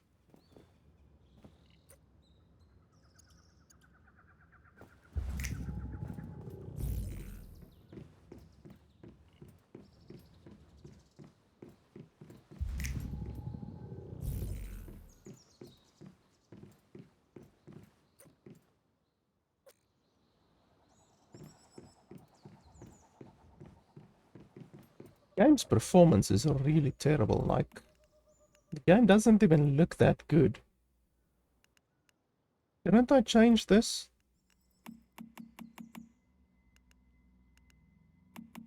Like, holy balls. Like, you can't even change the resolution.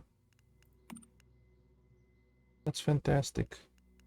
The resolution scale is already down,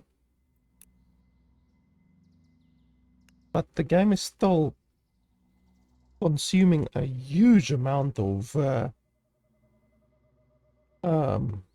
power. Like, holy balls, the game is running very hot. It's consuming 300 watts of power usage right now, which is the maximum that my card can deliver, and it's at 80% GPU usage.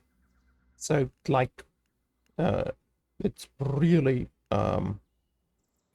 really thirsty. The game is really thirsty.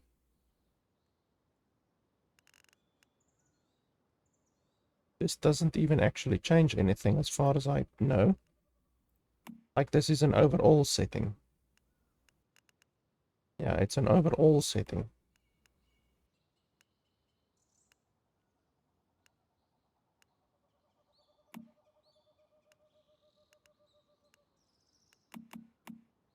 Okay, well, that looks a little bit better.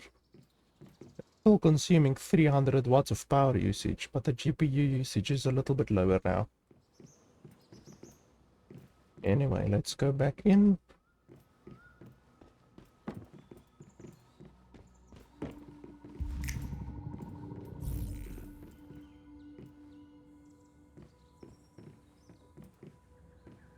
Facility, withdraw, attach wire. Your current deviations basic stats are... What the fuck? Deviations will slowly recover deviant power when dormant and expend it when awake. What the fuck? Your current deviation skill. Click to sync your combative deviation with your cradle. I have no idea what a cradle is. You can only do this when the deviation is awake. You can then use the deviation skill hashtag during combat. Like, I have no idea what that is, no idea what that is, no idea what that is. The text passes too quickly. And I don't know what a fucking cradle is. Combat deviations are special types of deviation that, while aggressive, will take instruction from meta-humans once secured. Different combat deviations have different abilities. Make sure to choose a deviation that whose abilities will suit your needs for a given task. Control deviations. You see, this is how the tutorials should be, not these fucking things that pop up and don't even give you 5 seconds to read them.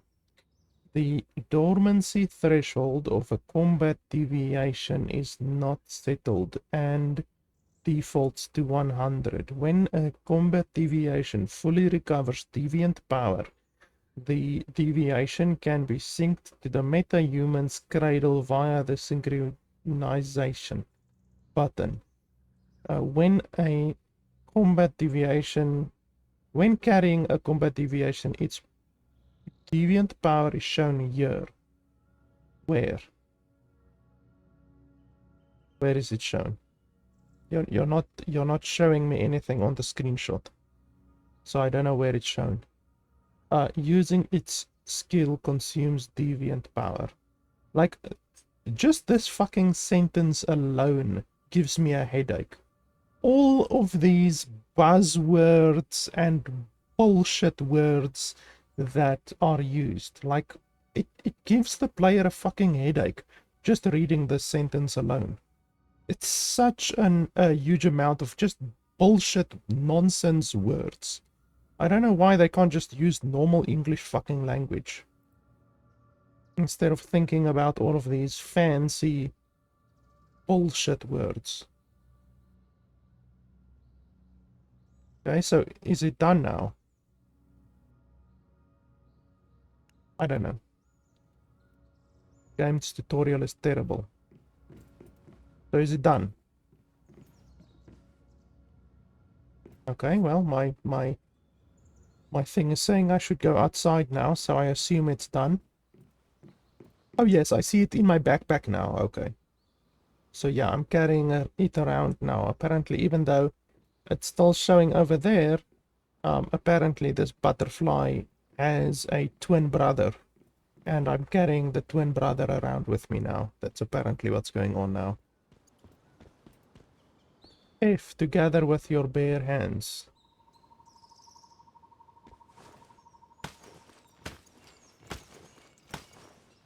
Okay, so here we come to the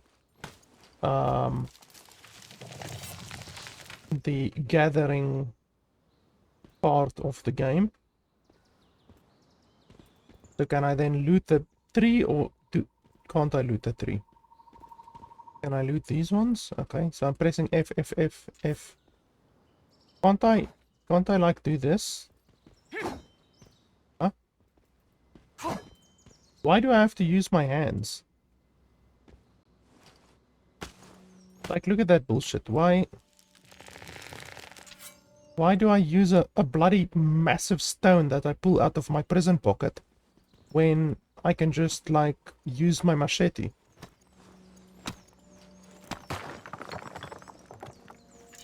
And then afterwards you can't loot anything. So it literally, the only loot that you get is the loot that you get from the harvesting. You don't get any loot afterwards.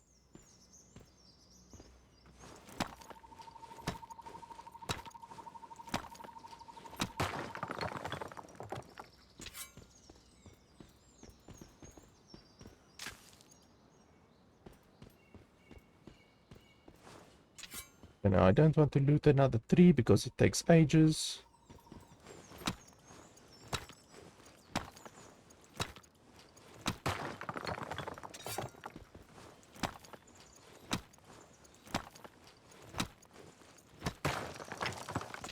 So how do we craft actually? Let's see.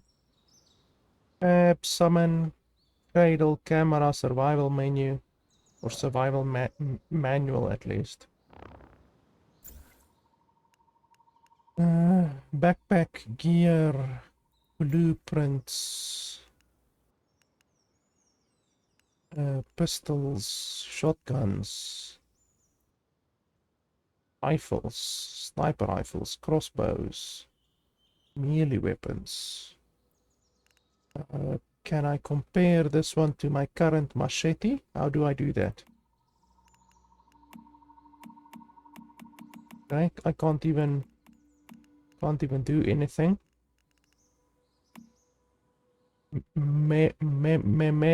Memetics. Fuck knows what that is. Gear. Mods. Cosmetics. Do I have any? Oh, I do. No. Oh, okay, so that's paid bullshit.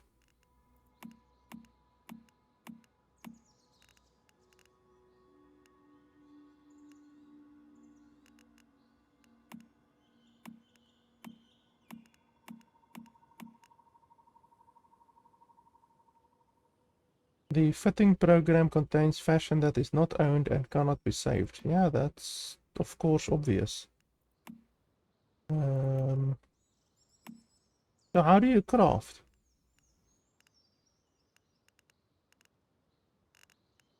Like, I want to fucking craft something.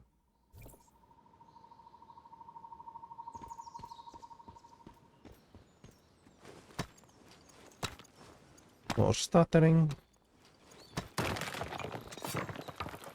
You actually mine relatively fast with this fucking rock. Like, honestly, it's almost not necessary for a pickaxe even. This rock is doing some work.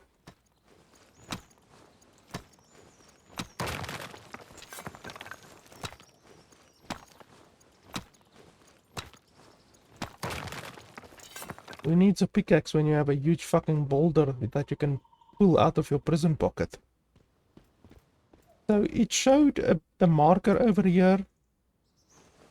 World map unlocks when the eve of evolution is completed. Okay, so I'm pressing M for map and nothing is happening. So apparently they don't allow you to have a map until you complete a certain quest, which is fantastic. So we don't have a map at all. There was a quest locator over here, or a quest indicator, but I don't see it now anymore, so it disappeared for some reason. Let me just get all of this copper ore while we are here. You are parched. Stamina recovery reduced, movement. Okay, I couldn't even read finished. Like, seriously, this game has a massive problem with the amount of time that it gives you to read stuff. Like, I'm not the fastest English reader on earth, but still, my English reading is not too fucking bad. And yet, so many of these things I haven't had time to read finished. Okay, so I can't sprint now. So, clearly the hunger and the thirst bullshit in the game has an impact on your actual gameplay. In a lot of games, they will have hunger and thirst, but it won't have an impact on your game really. It will just give you certain benefits. But in this game, clearly, it has a very big impact on the game. So, where's my hydration? Okay, so 0 to 100. And then this one also 0 to 100. So how much does this give? 80? Okay, so that gives 80. This gives 20. So you have minus 20 load. And when you are full energy, you have more HP, you have more weapon damage, and no natural energy loss in 20 minutes when energy is at 100. Okay, I don't know exactly what that means. What's natural energy loss?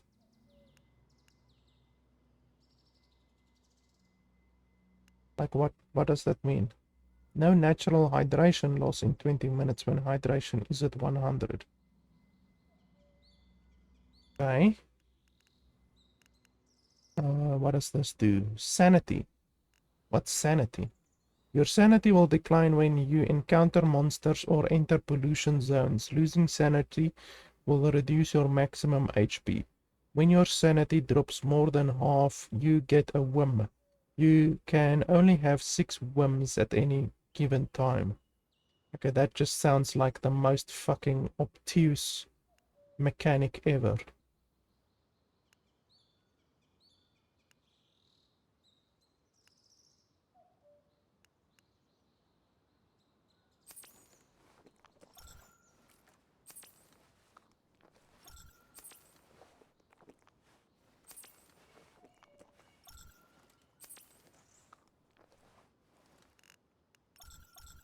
Okay, 100.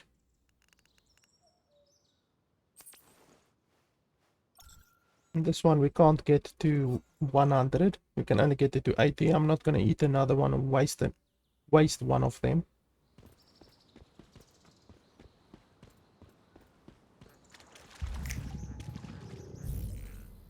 But does it even show resources that you can harvest? No, it doesn't.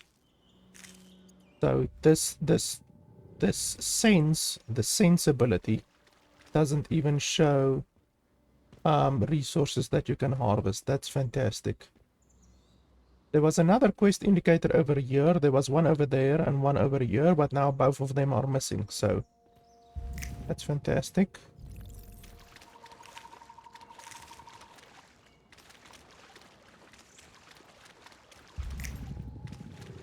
So there's literally no way to see resources in the game, it looks like. You can only see like interactables, like actual chests and documents and bullshit like that. You can't see resources, which is really idiotic. In a game where it looks like you're gonna be gathering resources far more than what you're going to be gathering documents and that kind of shit, it's really idiotic to not allow the player to see resources.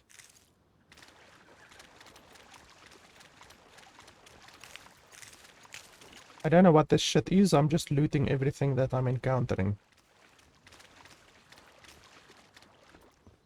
Holy shit, there's a lot of copper. Copper and sulfur all over the bloody place. So, set up camp. So I guess we want to set up a camp in a high location, not like a low location. That's usually a good idea. What the hell is all of this stuff?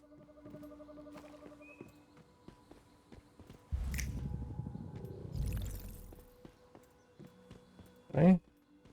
Doesn't look like I can do anything here.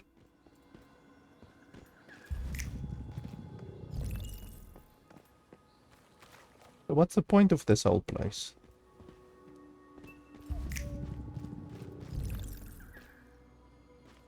Okay, completely useless. Holy shit, that's a big place. Hey, there's an animal.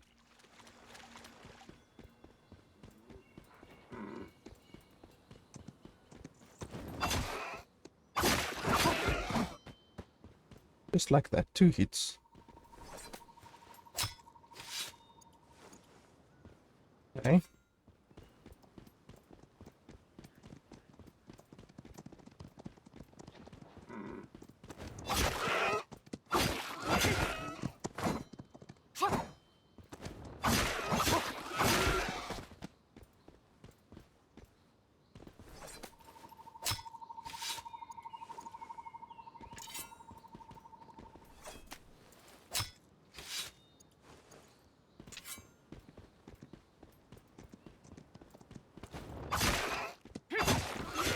Okay, I fucking teleported there for some reason.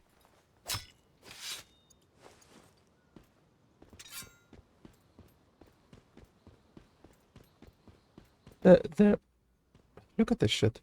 Like, the game has really weird when it comes to rendering the environment. Like, look at that. Just by moving my camera, I'm not even moving my camera. The game just freaks out a lot of the times. Look at that bullshit.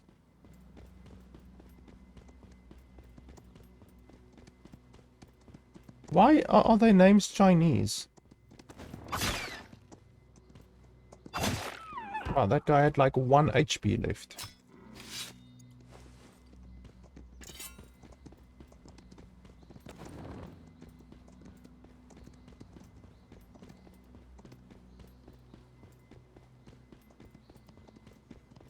Let's see if we can get up there somehow. Holy shit.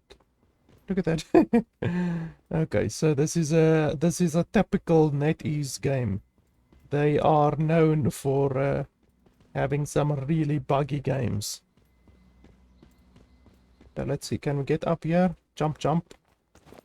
Jump, jump, jump. Jump, jump, jump. Oh, there we go. Jump, jump, jump, jump. Jump, jump, jump, jump, jump, jump, jump. Nope. So how are you supposed to get up a place like that? Jump and grab, jump and grab, jump and grab. Nope. Doesn't want to jump and grab. Jump and grab, jump and grab, jump and grab. Nope. Like, seriously, how are you supposed to get up a place like that?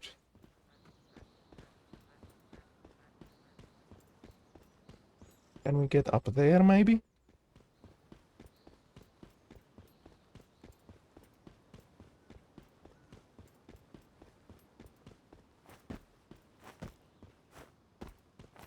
Like, seriously, you can't even get up a place like this. It's not even that much of an incline. Jump and grab. Ah, there we go. Jump and grab, jump and grab, jump and grab. Like, why doesn't the fucker want to jump and grab? There we go. Like, 10% of the time it works, and the rest of the time the game is just like, nope.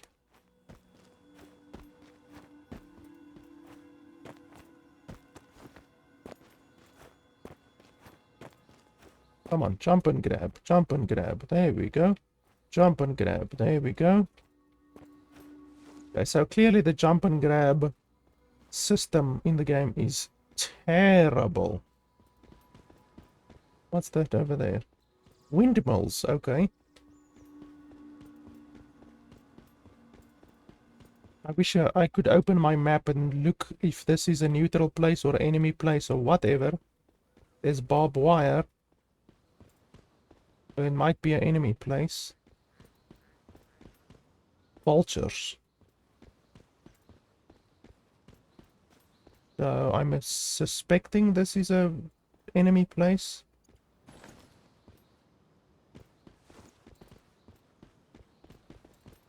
Can we make a camp here?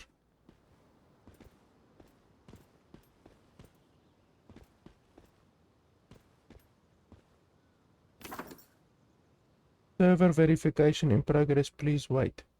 Use the simple crafting bench in a campsite to make gear, tools and dishes good enough for emergencies.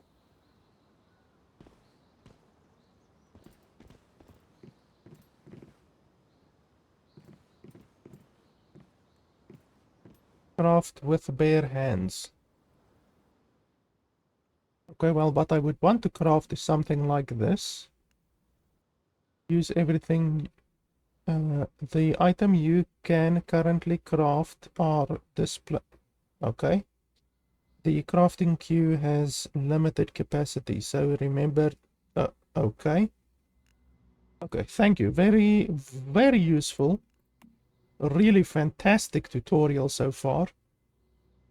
One of the best tutorials I've seen in Never.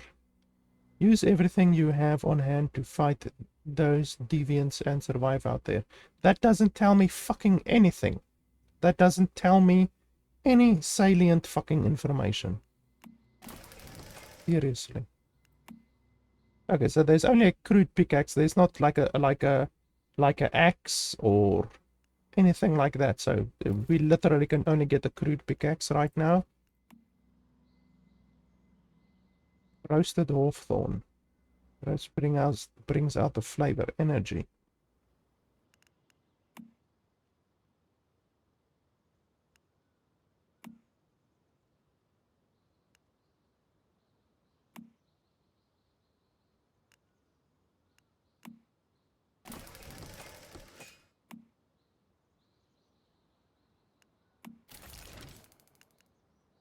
Dirty water. Okay, so we can pick up dirty water to make boiled water. Boiled water gives 20 hydration. Oranges.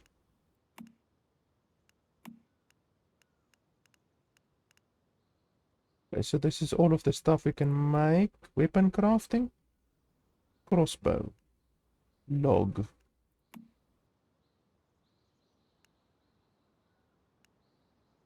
Okay, how much, like, where can I, compare? Why can't I compare? Like, 149. So you have to literally remember the damage, and then you have to go into your inventory to look. Like, there's no comparing at all, which is fucking fantastic.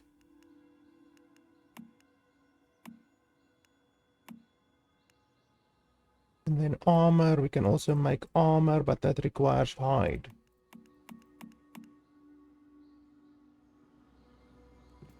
Okay, let's open my inventory. 149. This is 200. So, no, wait. 187. Okay, so this one is better than the other one. But we will definitely want to craft the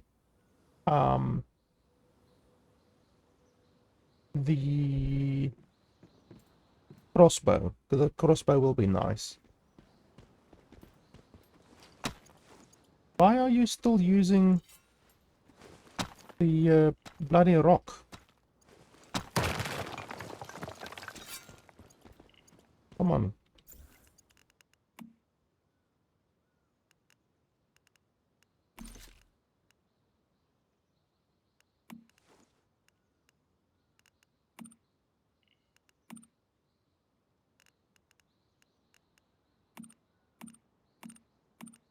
Where's the pickaxe?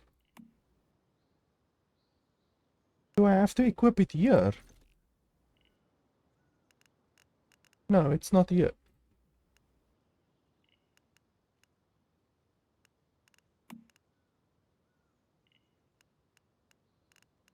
Where the hell is the pickaxe?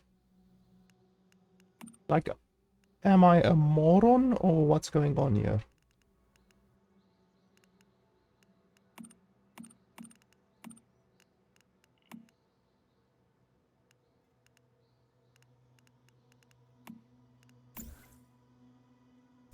Don't tell me this is one of those other fucking stupid games where you need to pick up the stuff that you crafted. Oh, yes it is. Fantastic. So yeah, just as I thought, I've played these shitty games before. You literally, okay, that was a tutorial. You literally have to pick up the stuff after you've crafted it for no fucking reason. Okay, so crude pickaxe, we have that now. So now we can chop with more efficiency at least. Yeah, you can see we're getting way more resources now.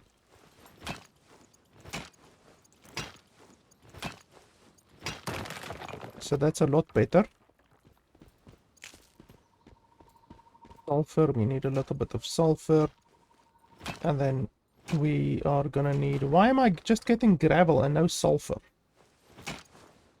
Look at that, gravel, gravel, gravel, gravel. Where's the sulfur? Gravel, gravel, gravel, gravel, gravel, gravel, gravel, gravel, Why am I not getting sulfur?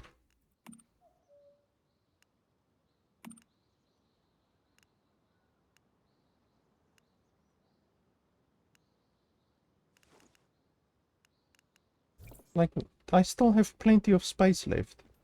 Let's chop down a tree. Okay, now I am using the pickaxe to chop the tree. That's fantastic, but okay. I won't complain. So the tree falls down and then that's it. Like, nothing else that you can do. You literally can't, like, chop down the tree. Like, I played, Samurai Dynasty recently. And in that game you chop the tree and you get resources, and then when the tree falls on the ground you can also chop the tree that fell on the ground to get more resources.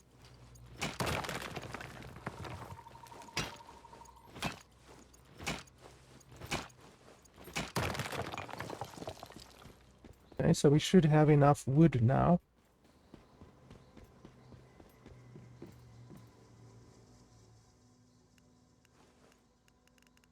Weapon crafting, crossbow.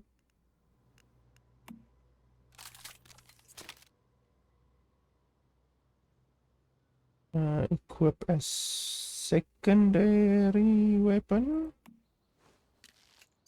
Okay. Armor crafting. Now, once again, we can't even compare these. Like, I've no idea how these compare to my current armor, which is absolutely fantastic. You just have to love that. No comparison system at all. Really, really fantastic. Now let's get a general idea. Okay, 42, 9, 11.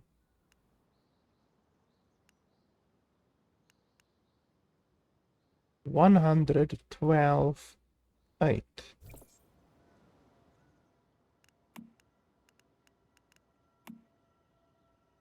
Okay, so that's worse and that's worse. Okay, so the gear that I currently have is worse.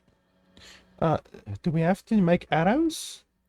Yes, we do have to make arrows. Do arrows weigh anything? It doesn't show that it weighs anything. So I'm gonna assume that it doesn't weigh anything. You are hungry. Where's my hunger? Wow, the hunger falls really quickly.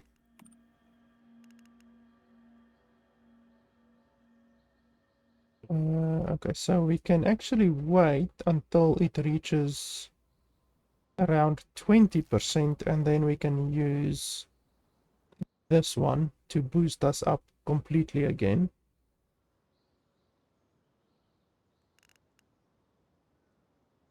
Even though I have a lot of stuff that I can make now, don't I? What can I do with a sage gummy?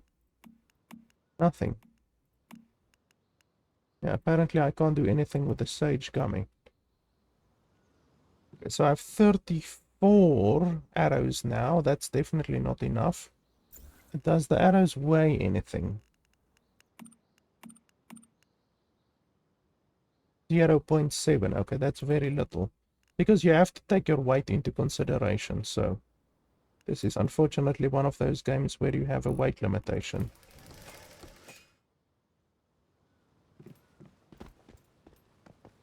You can't loot cars or anything.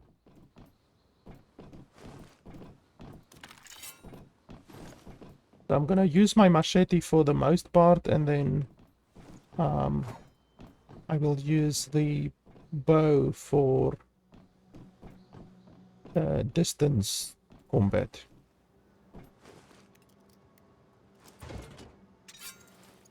Toilet plunger, that will be fantastic.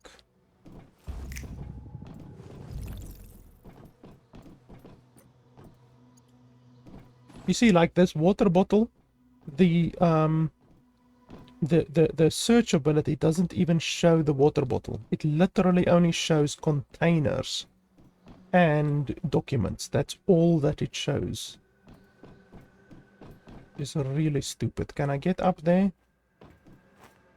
No, it doesn't look like it.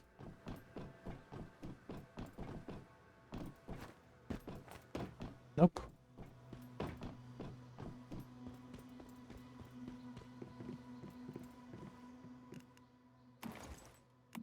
Okay, now I have 74 arrows. That should be plenty for now.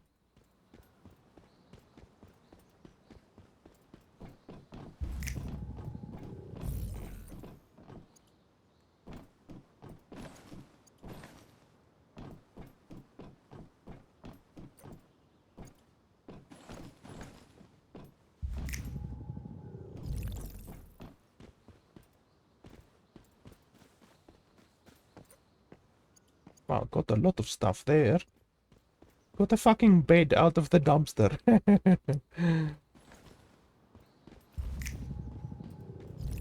Why can't you loot cars? I mean, cars will have so many electronics and lead and stuff like that that you can use. Metal.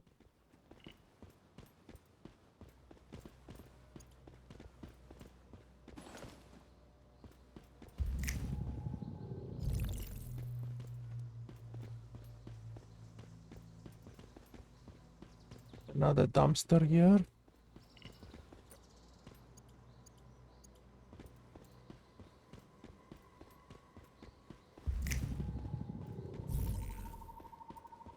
Okay, so I guess that's that. There was nobody here.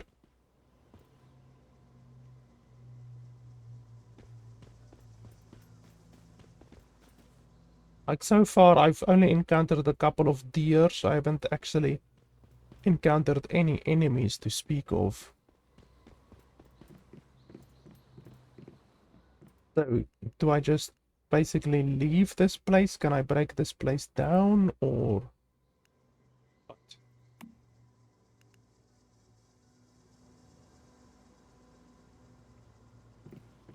Like, can you sleep here? It's not giving me any options except these two options over here. So the tent is really quite useless.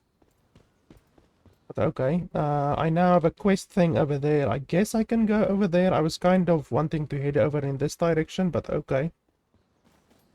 Track down attacking deviants.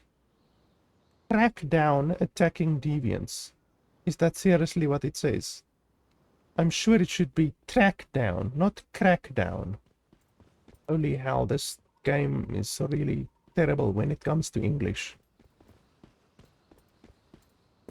I hope the game doesn't have bad fall damage or anything like that.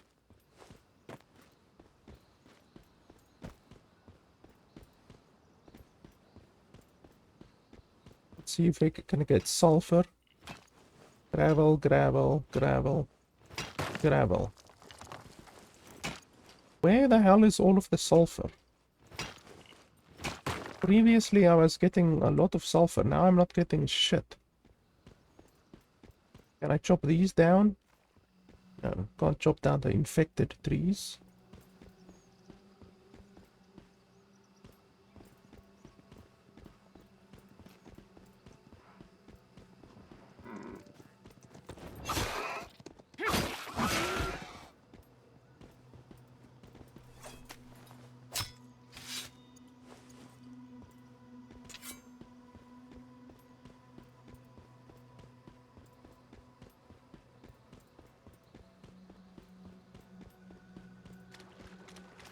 So we can collect dirty water.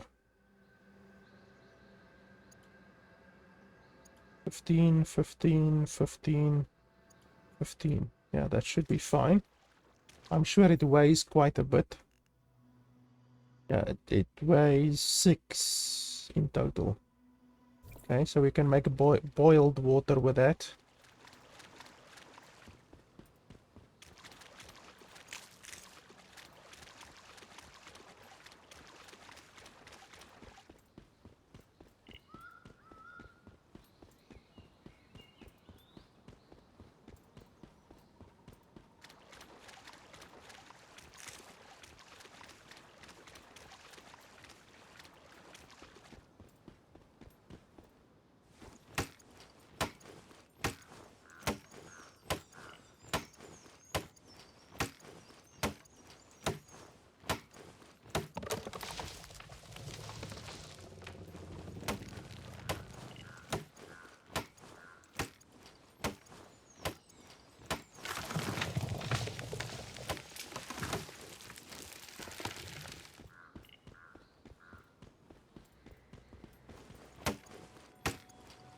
There's 1 tree or 2 trees? I think it's 1 tree. Oh, okay, it was a double tree.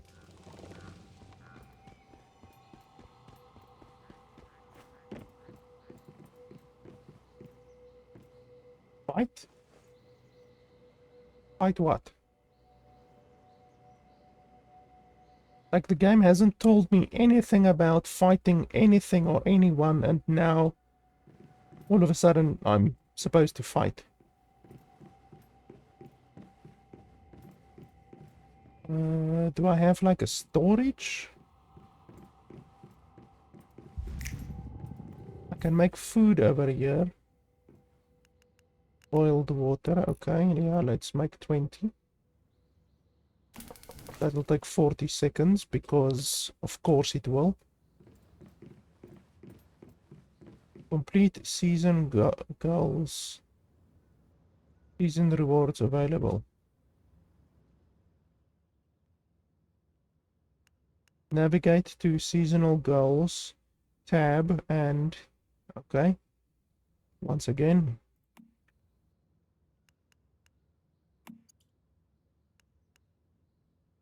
So what's this? Mitsuko's mark for redeeming rare items in season shop obtained through season challenge rewards.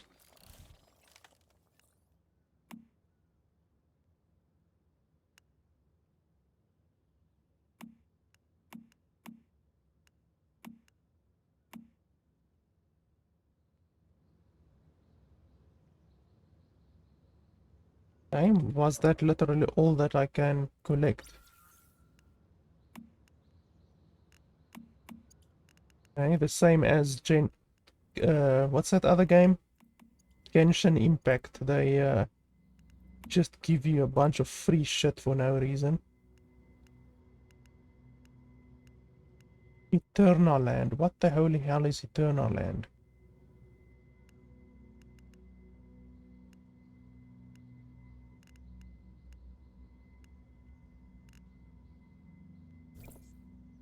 Self-destruct. What's that?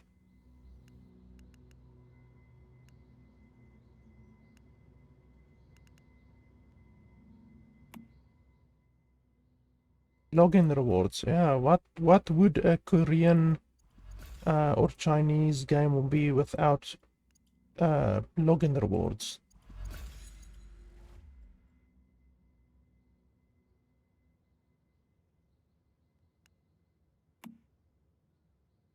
What the hell is all of this bullshit?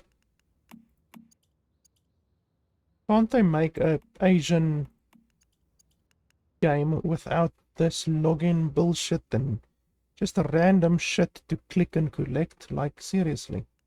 Not every game needs to have 1,000 things to collect like Genshin Impact does. Just because Genshin Impact does it doesn't mean everyone else needs to do it as well. What's all of this stuff? Is it gonna cost me money or not?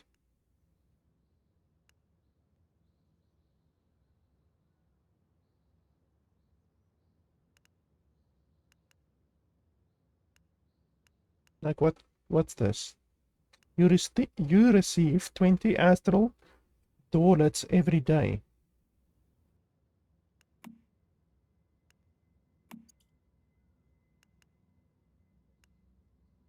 What's the most useful? It says plus 50 HP, 50% HP, but it doesn't say how long it lasts. This one restores sanity, we know what that does. Grab this lifesaver when out in the wilderness. When near death, it just might offer a way back. Effects, 1 day, 30 energy. Effects, 1 day, 30 hydration. So how long does this 50% HP actually last? I already have 16 of them, holy hell. Let's see how long it lasts. Like, it doesn't even say how long it lasts.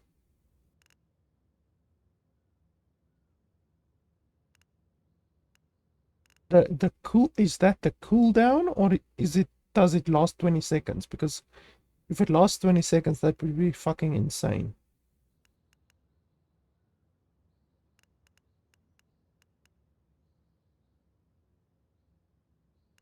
Like, where's the duration on this stuff?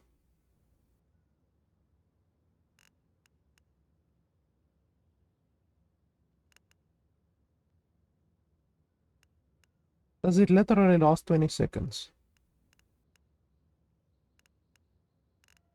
That would be really crazy. Like there, it says HP boost 1800 seconds. But that location is not the same as that one. You see, this one, it says under the name at the top, it says that. I mean, let's just fucking use one and see what the hell, how long it actually lasts. Where can I even see my stats? You see that cooldown, it's a 20-second cooldown. So where can I actually see my stats?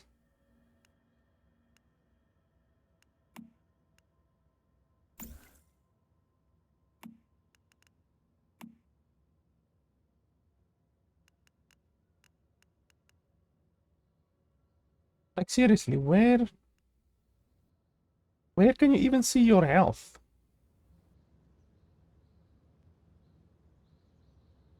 Like you can't even see your health anywhere.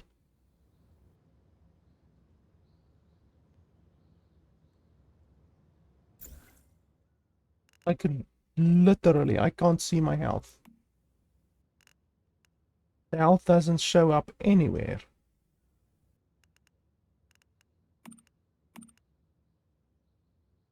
What's this bullshit?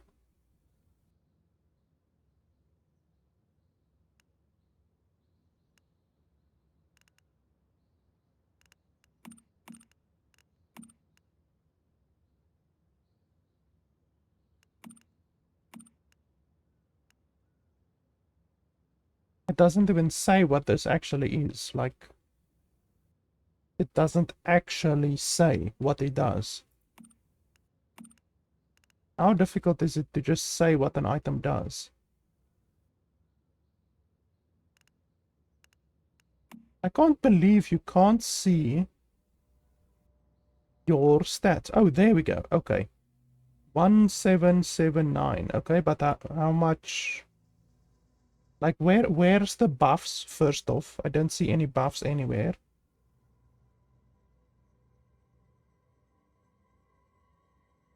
Like, there's no indication of buffs anywhere.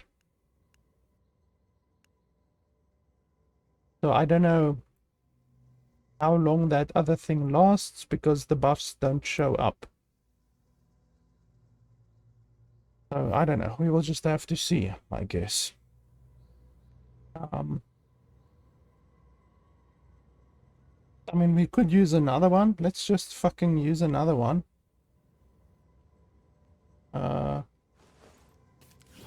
Boom.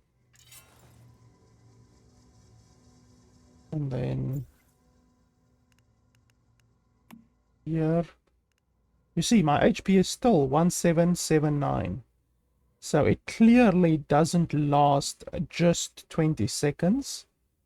But it doesn't show how long it lasts. It doesn't even show the buff anywhere. Literally nowhere can I see any of the buffs that are on my character. Literally nowhere.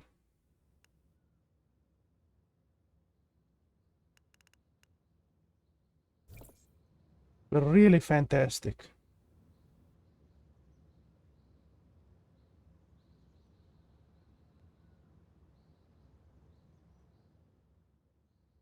What's this bullshit?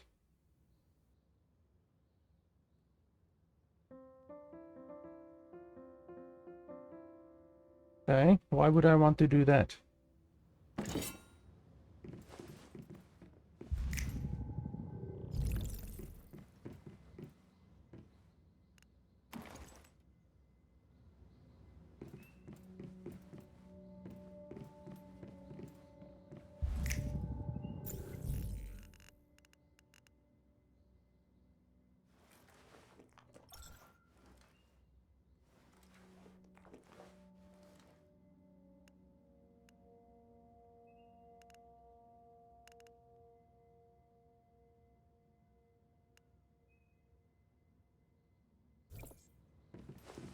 So I don't see anything new here, and I don't see a stash anywhere. Like, there's nothing to stash, to be honest, so... Okay. Fight, whatever this is. Crack down attacking the deviants. Apparently we're gonna crack down on them.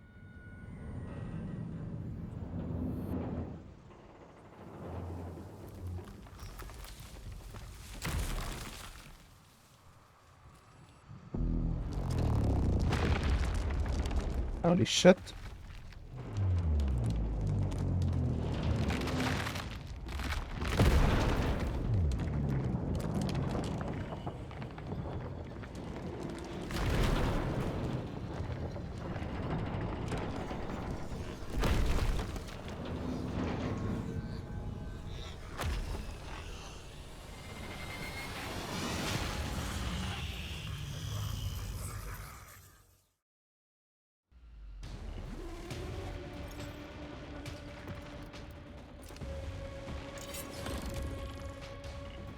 Okay, so do I go out and attack them or what? Can I shoot with my thing?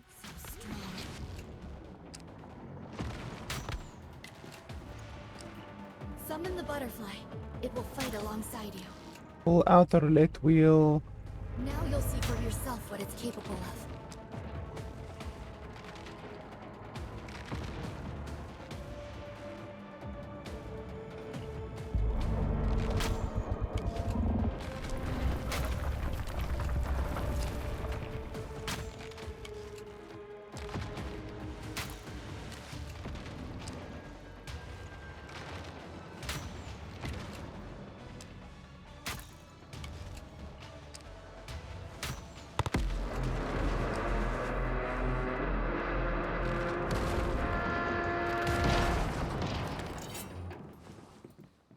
Okay, do I get any loot?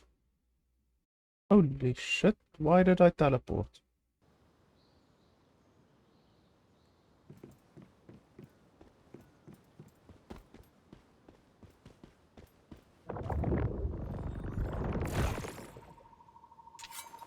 Okay, deviation escaped, for whatever reason. Don't understand that mechanic in the slightest. So don't I get any loot or anything? Literally, like the first boss battle, no loot. Fantastic. I don't even really understand what happened there, like... Anyway.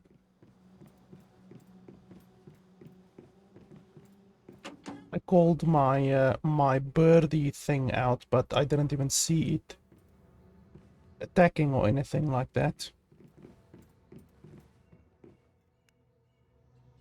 Damn, it escaped. Just driving it away was enough. And it's all thanks to you. Oh, so it was supposed to escape. That's twice now you've saved me.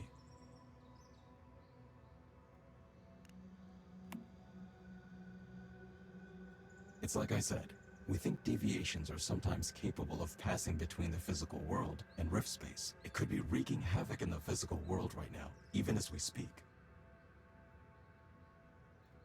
So what, isn't this the physical world?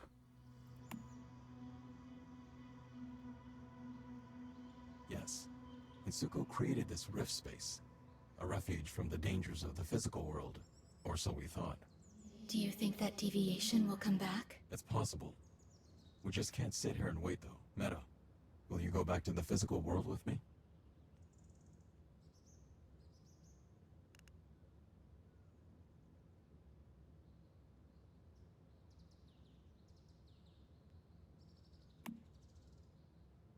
Not good, to be honest. Since Starfall, it's been 20 years of chaos. But you've got a cradle, and I'll be there to help guide you. Together, we'll be fine.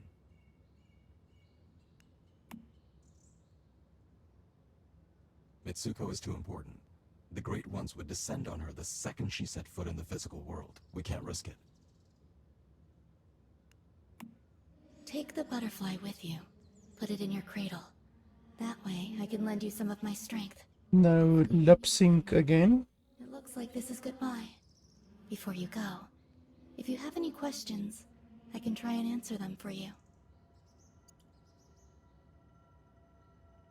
Hold to bring up the function wheel and then select the camera.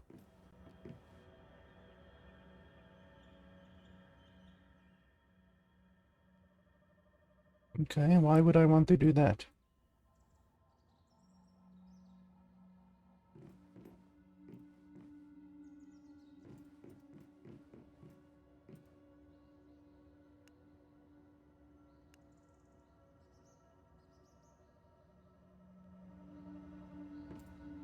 Take a photo of Mitsuko as a farewell keepsake.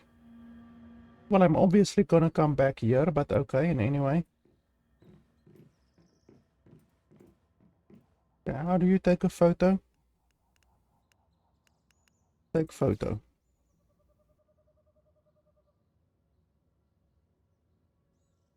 Okay, awesome. Leave Mitsuko's refuge for the new world. I thought this was the new world.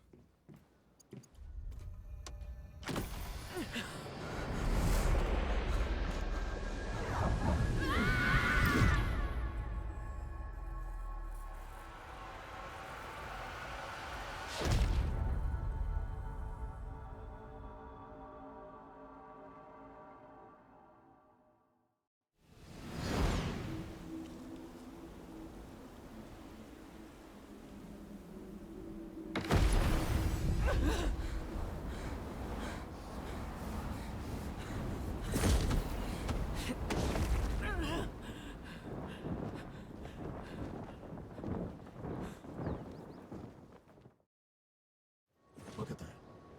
20 years after Starfall, and the world is still infested with stardust. It looks like the monoliths here have been reactivated too. They might hold the key to all this stardust pollution.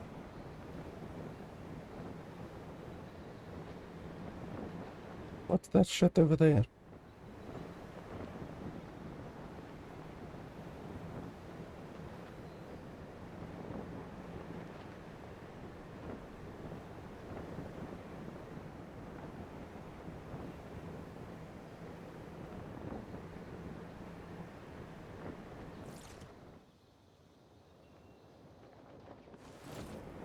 Now that we've made it, let's set up a territory. The territory terminal forms the basis of your territory and defines the area in which you can build. You're free to construct your home as you see fit within this area, and you have access to functions such as crafting, planting, disassembly, and more. Okay, so that's like the base, what you need to start a base. Oh, so is this another player's base? Pro. So is that the player's name?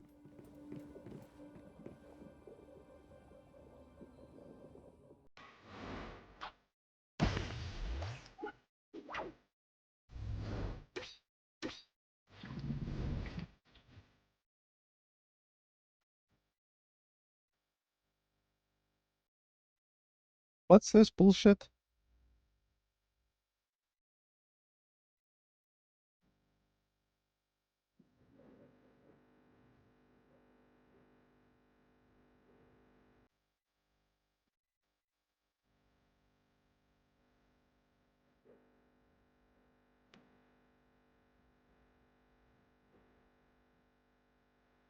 Oh, but that costs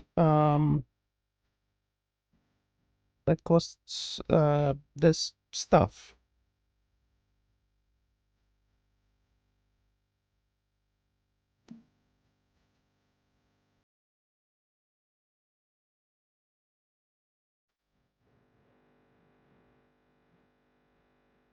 Why is a lot of the stuff in Chinese?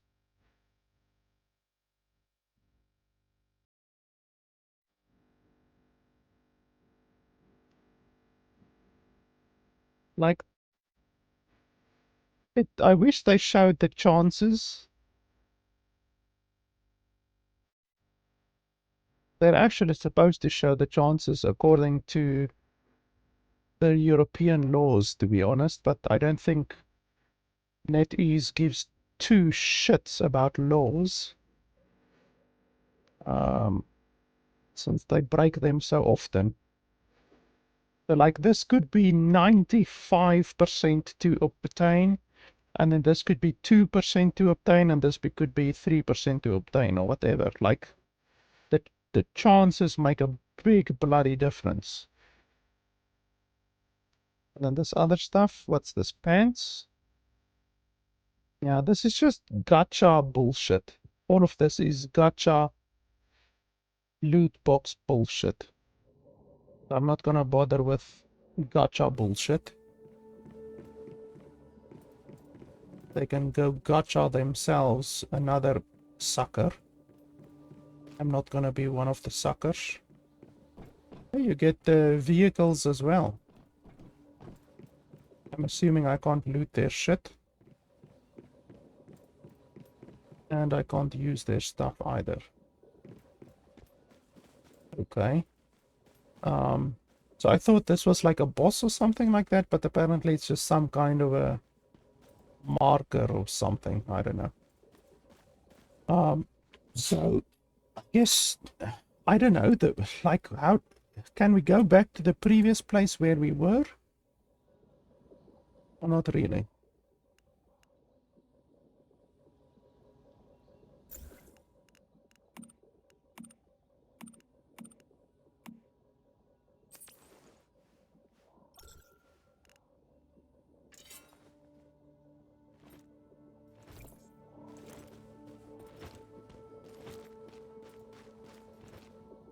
Oh, so it shows you which...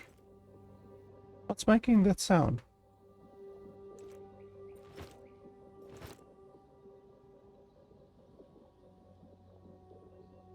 What's making that sound? It shows you which person's territory you are in.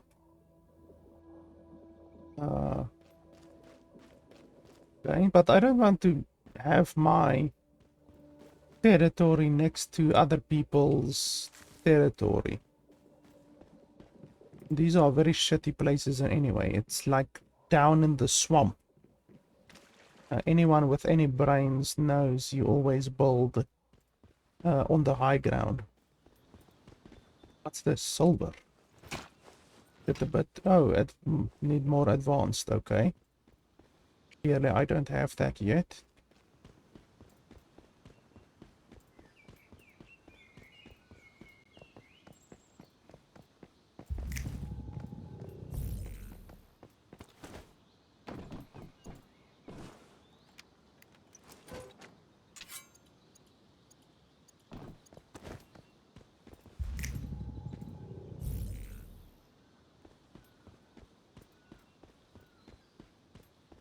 We can go check out this building over here.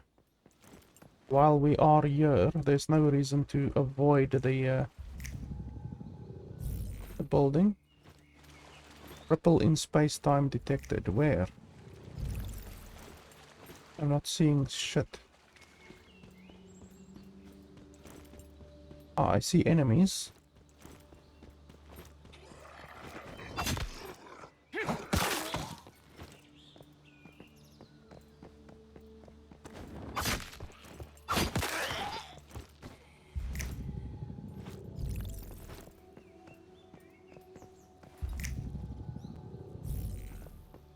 What's this?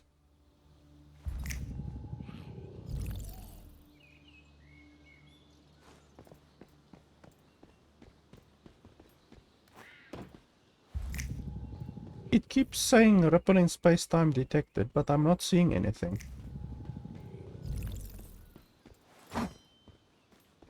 I can't break that shit.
the combat is really, really janky. Like, the game lags very often when you are actually attacking. It's just really, really janky.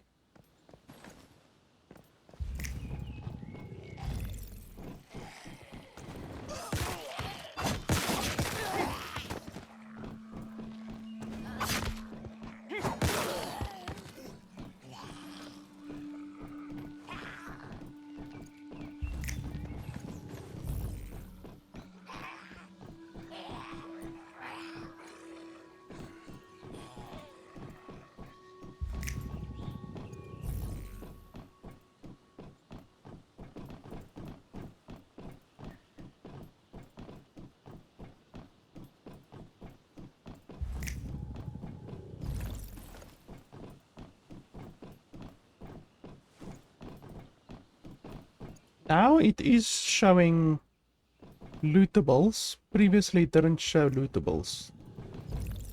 Like, previously it only really showed tests and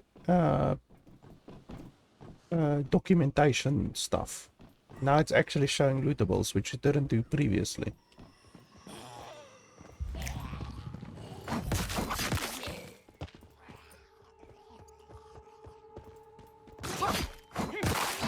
You fucking gave me a fright.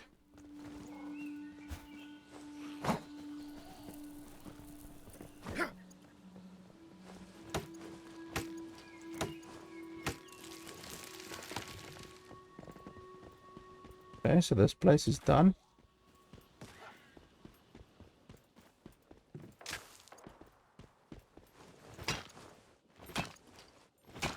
We're still not getting sulfur.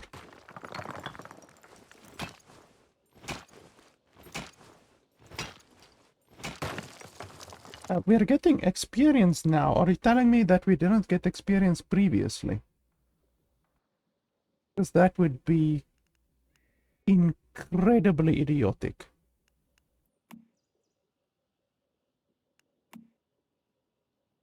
Like, really. That would be massively idiotic.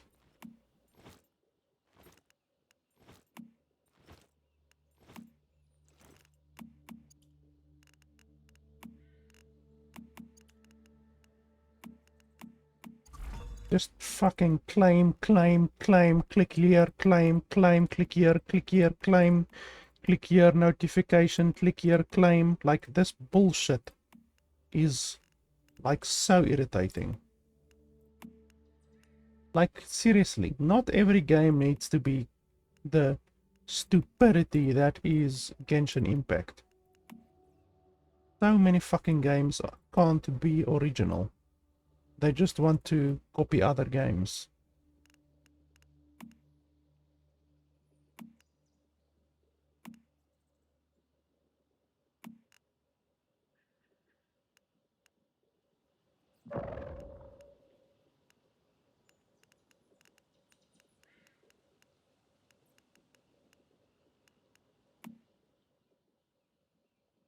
Where's the shop that I saw earlier? Events.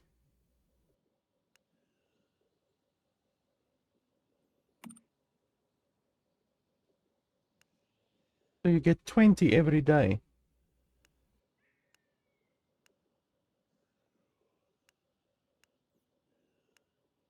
So I don't know how long this lasts, like, seriously. But I already have like 16 of it. So I guess I don't need more. This thing, I don't know what this thing actually does. So I don't know, let's just get a bunch of these things.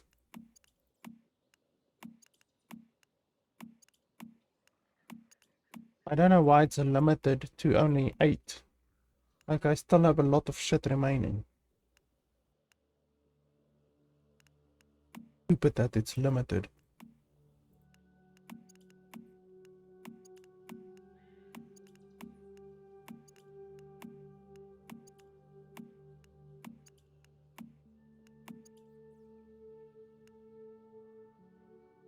Like, seriously.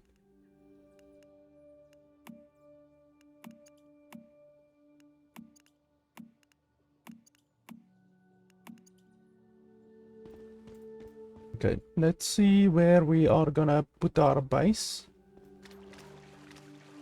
I don't know what that massive thing is over there. Can we get... Ah, we have a map finally. Tradesville.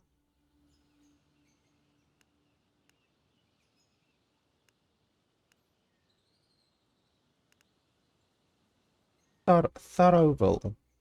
Throughville.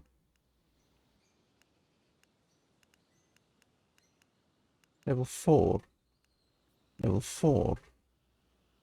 Teleportation tower. I think we want to put our base close to the teleportation tower. How big is the map? Holy shit, okay. Assuming this entire place is able to be explored, which I don't think it is.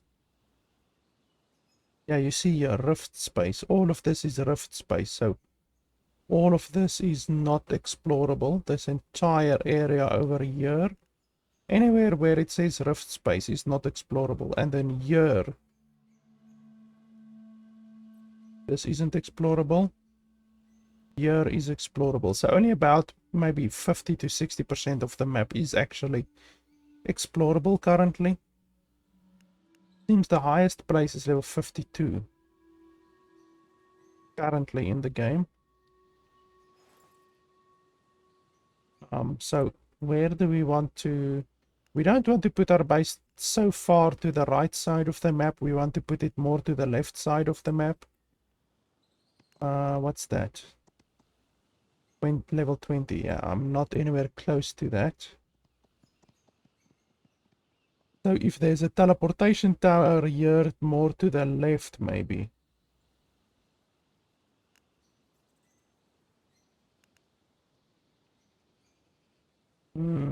It's level 8, level 21, level 12, level 12. We can maybe go over here. Let's see.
Potatoes.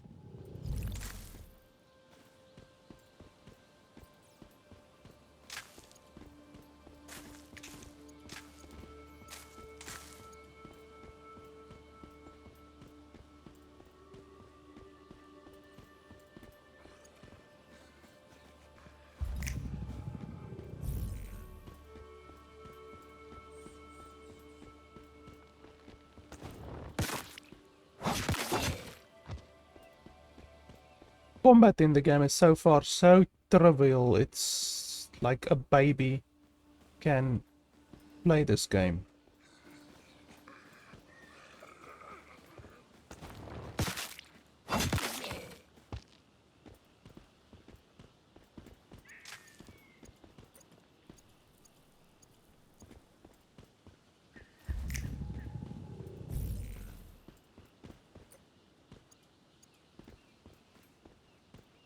What's that?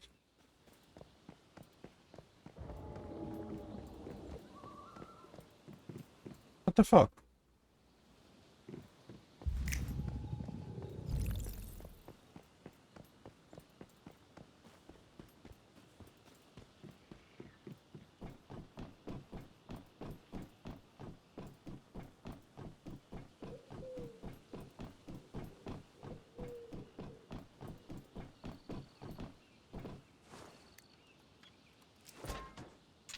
Wow, 1 gunpowder. Fantastic.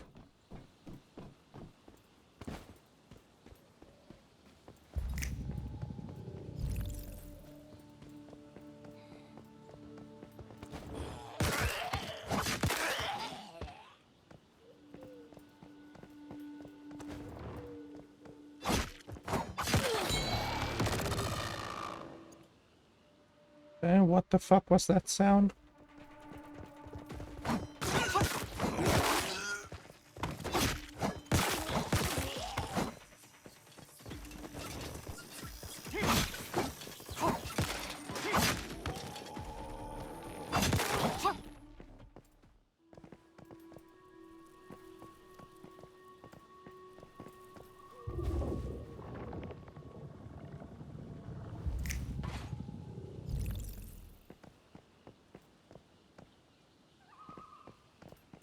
Why can't I loot this? Okay, there we go.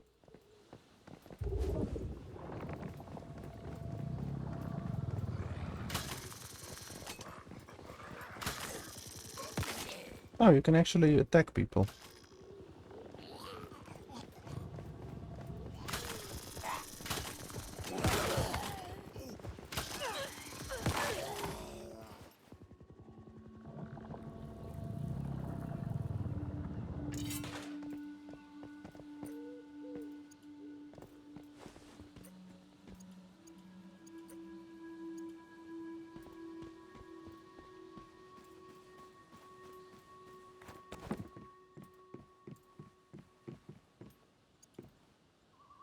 Bunker door access.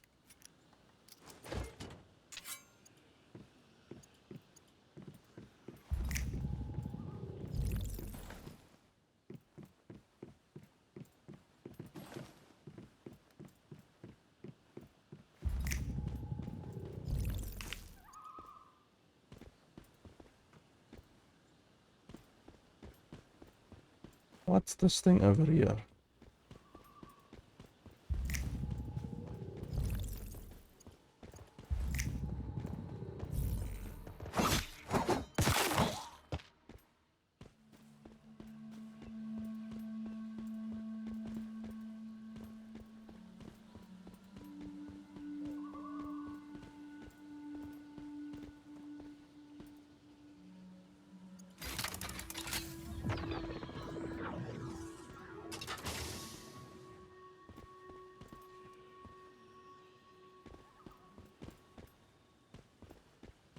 I've got no idea what that is, but I got something out of it. I got a couple of things. No idea what it is. Of course, the game isn't gonna tell me.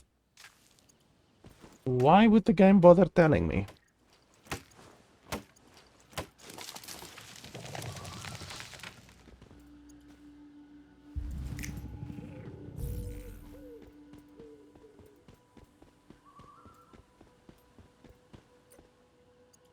You get a lot of stuff out of trash cans. I really like trash cans.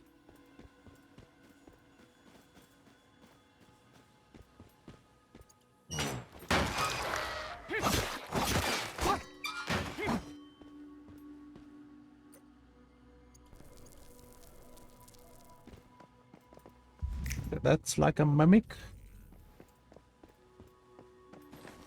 I literally mentioned Final Fantasy earlier with this game copying their character design. Now it's the second character that they've copied, the mimic.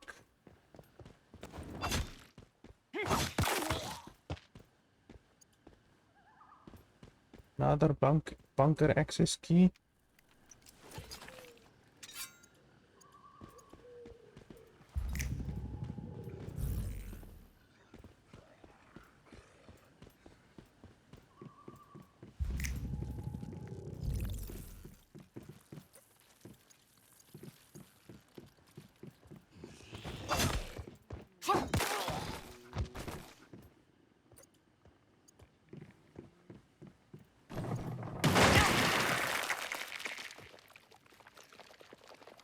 Okay. Hello?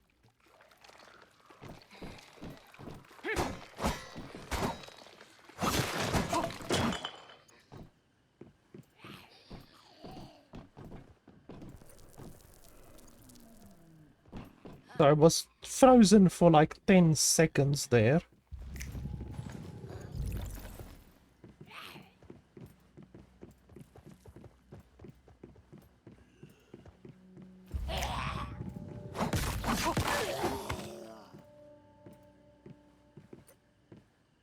I see you also can't attack right when you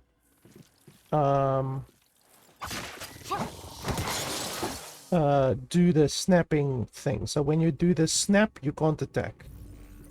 You have to like basically not snap during combat because you can't attack.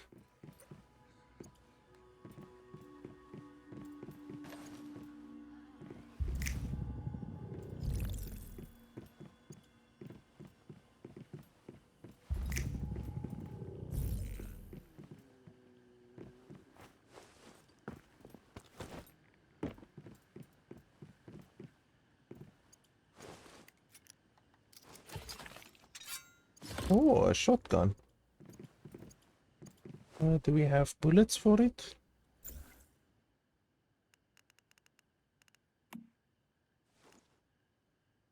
Ammo, 0, yes, of course.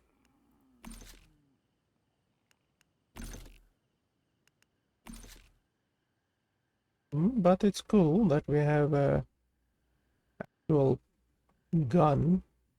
I think we have any replacements for these. I don't think the game... Oh, the game does kind of show you when you have a replacement. But these I have a set, so I don't want to break up the set.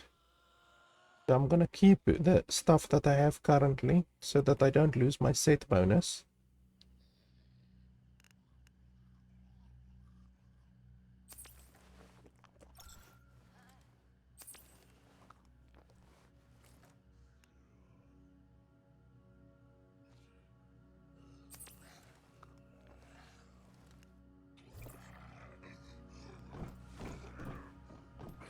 Now look for mystical crate.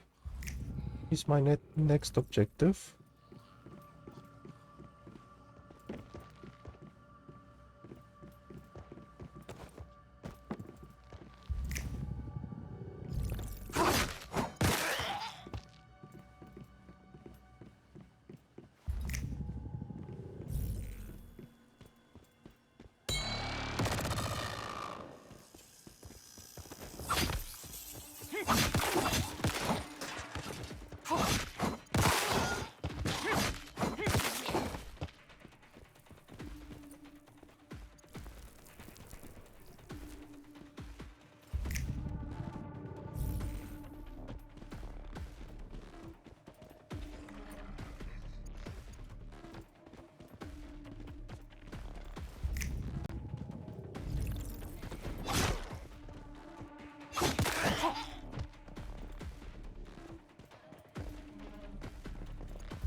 Yes, the range on this motherfucker isn't very good, clearly.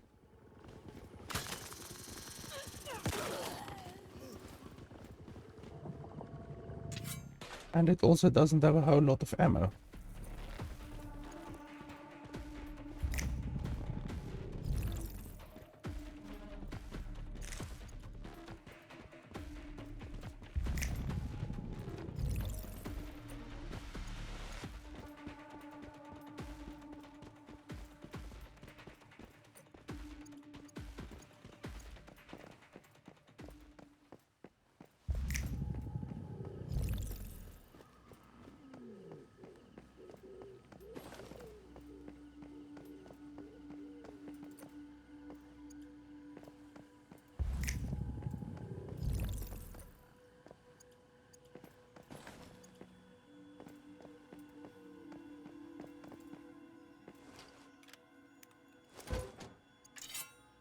once again, one bloody gunpowder.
Oh, we just got a bunch of ammo.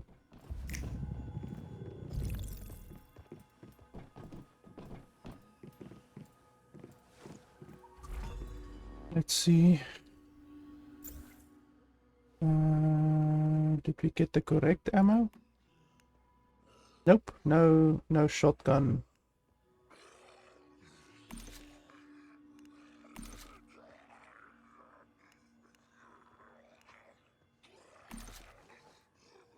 Why does it say owner that? Hey, we got a new weapon.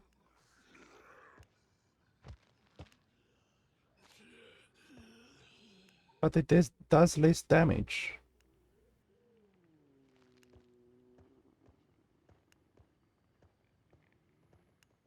But it has weapon character. This thing drops sanity too much. Each shot consumes 5 points of sanity.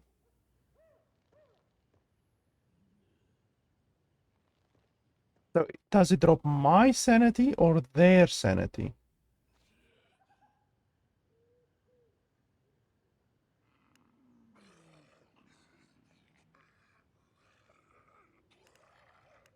I wonder. Let's try it out. By the way, the game doesn't even have dual wielding. I really would have wanted to see the game have dual wielding.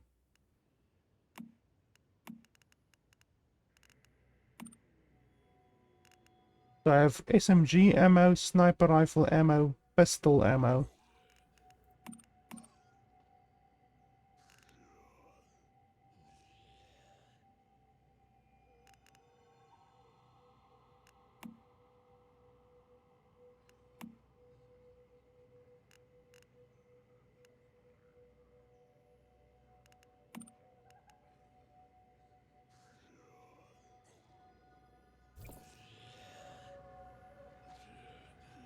I like how the fish jiggles.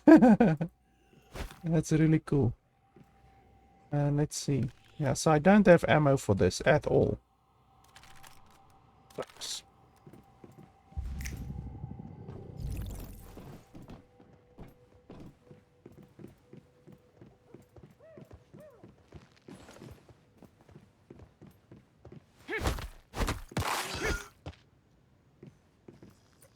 Okay, it doesn't seem to reduce my sanity.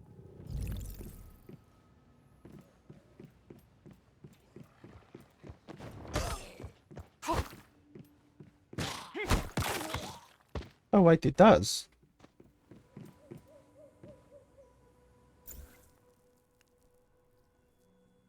Yeah, it reduces my sanity. Okay, so that is nicht gut. We won't take that one. Fucking weapon that reduces your own sanity, and then it's not even so good.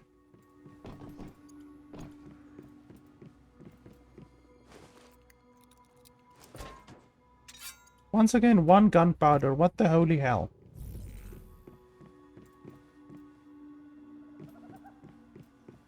Like, wow, is this fucking game's balancing?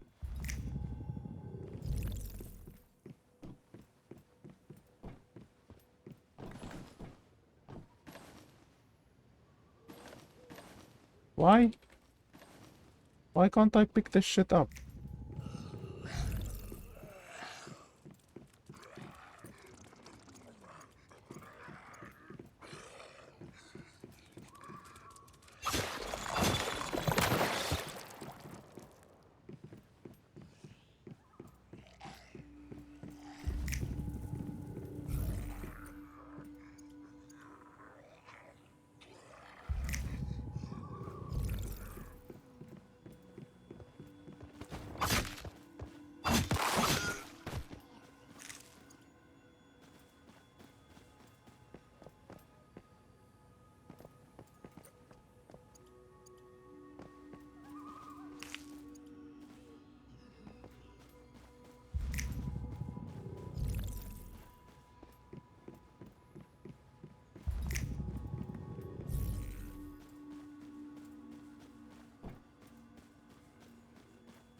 Why can't I pick this up?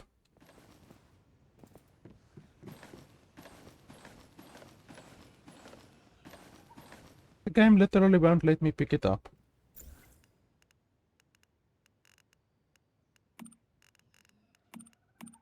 Like, what's wrong? My inventory isn't full or anything like that, so... WTF.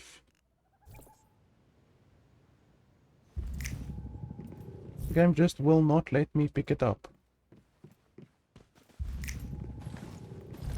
That one as well. Scrap course barrel.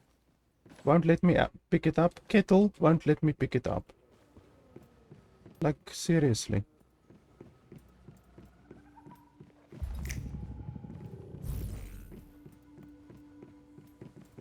Oh, I was over here already.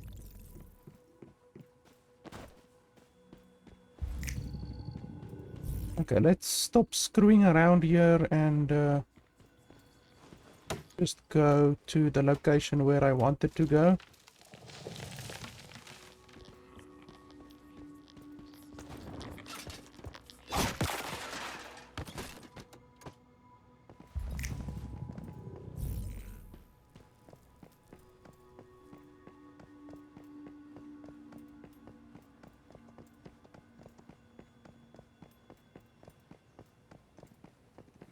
It also looks like the game has no stamina regeneration. Or not stamina regeneration, health regeneration. Which is stupid.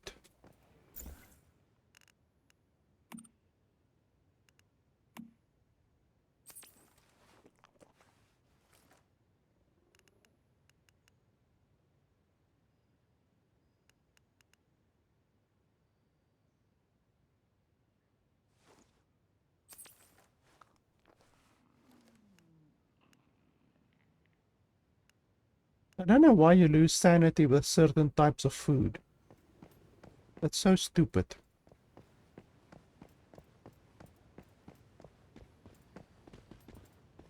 What's that shit over there?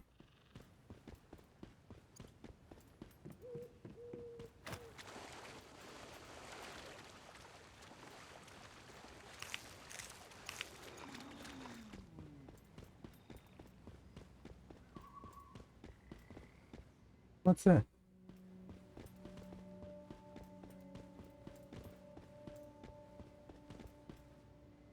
Oh, it's stuff inside his house.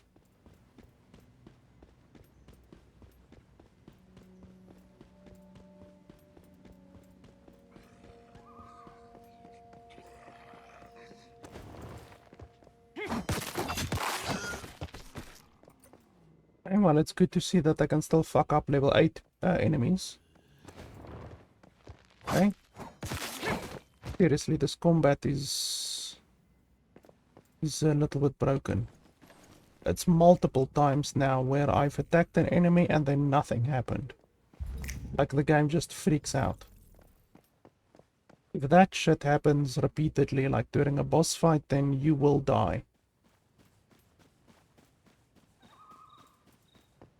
These level 8 dudes also give more XP.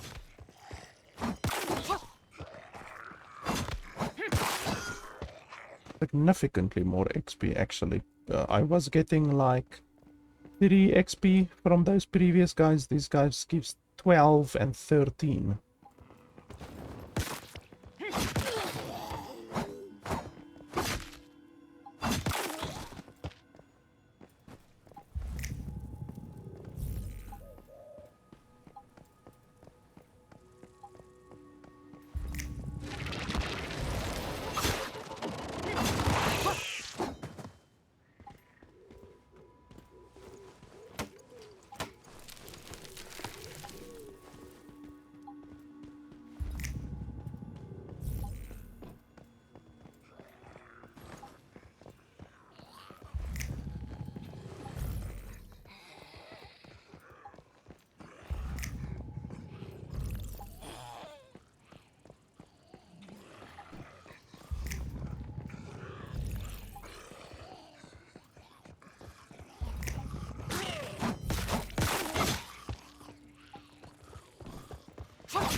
Okay, that one flew through the bloody wall. Now I can't even loot it.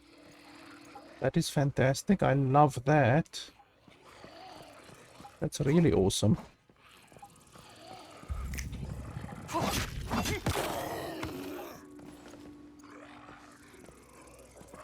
Another one through the wall. Really fantastic.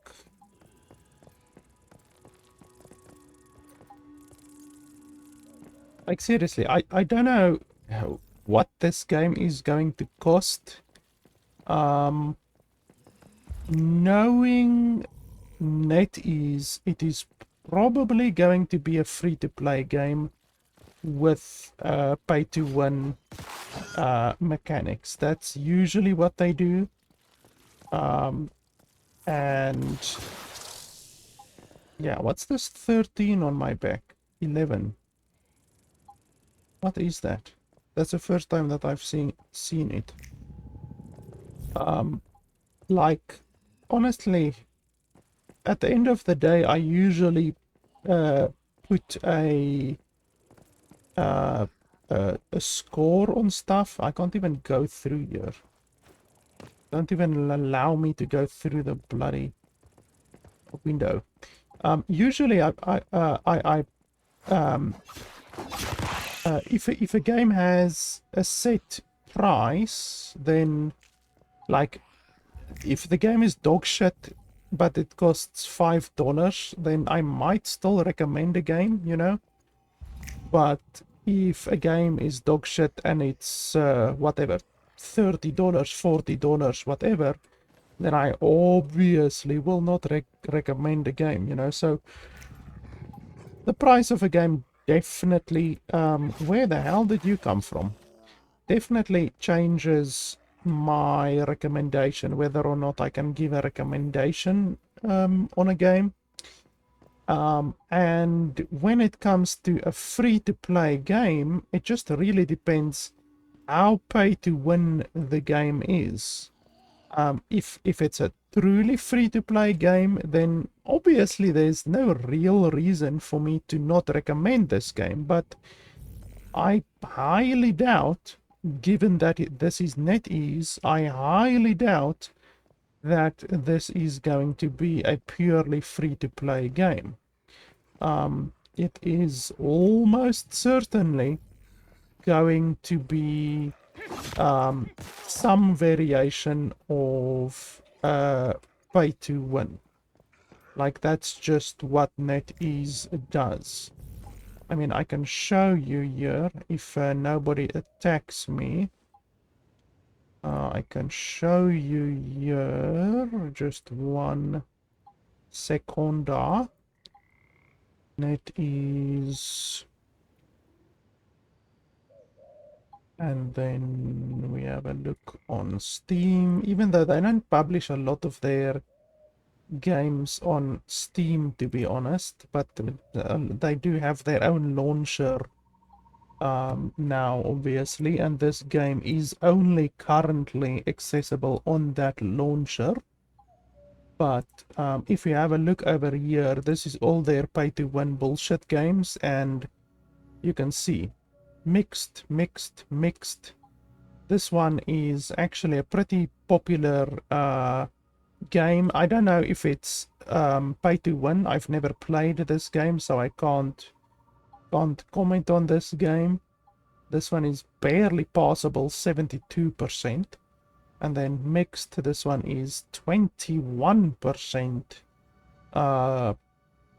positive, and you can clearly see from the screenshots there, it is very much pay to win. That is the iconic pay to win game. So they make pay to win games. All of their games are free to play and pay to win. That is simply what NetEase does. So really, at the end of the day, the question behind this game isn't how much will it cost, because NetEase don't charge upfront for their games. They go the pay to win route. So it just really changes my opinion based on how pay to win the game is, you know. I can recommend a game that is pay to win as long as it's not egregious, you know. As soon as it becomes egregious, then I can't recommend a game, you know, because as soon as you are expected to pay whatever, you know, $40, $50, whatever, for a game like in free to play, and then you still have not reached the maximum amount of power, I guess I can say, you know, like in a game like Genshin Impact, for instance. Genshin Impact is obviously hilariously pay to win. Like, Genshin Impact is one of the most pay to win games there is. That is really popular right now.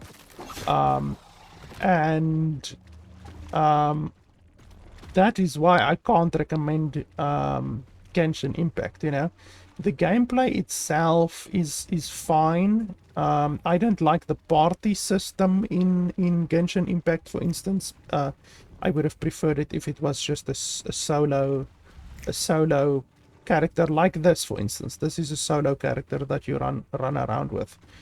So that's one thing that I don't like about Genshin, but overall I don't have any real issues with Genshin, except for the fact that the game is disgustingly pay to win. You know, you can spend $1,000 in Genshin, and then still you have not yet reached the maximum amount of power. Holy shit, that's a big dude. Do I want to kill it? Can I even kill it?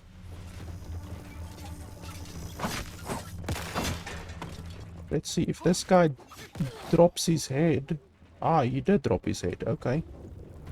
Come on.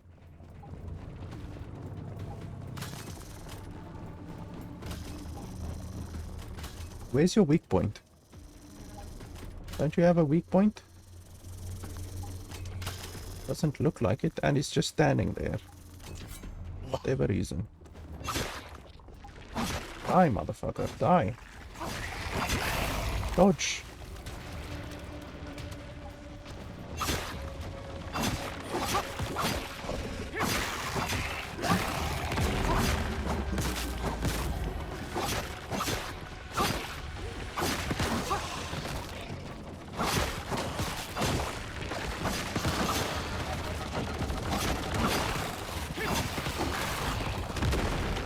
Ouch. damage. Okay, I'm taking a lot of damage now.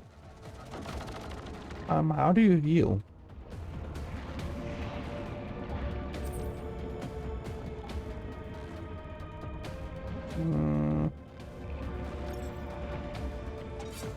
Okay, there we go.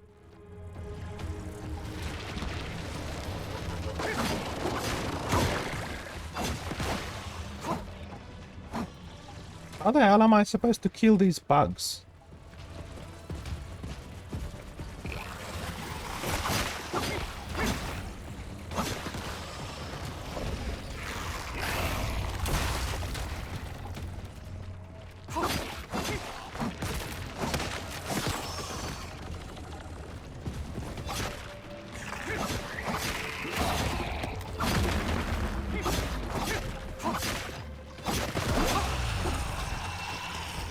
Okay, and he's dead.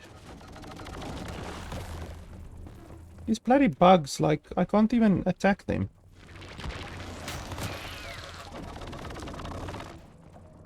You literally have to have a crossbow to kill them, because that would be stupid. Okay, let's loot. I think that was the big guy that I just looted. The glutton.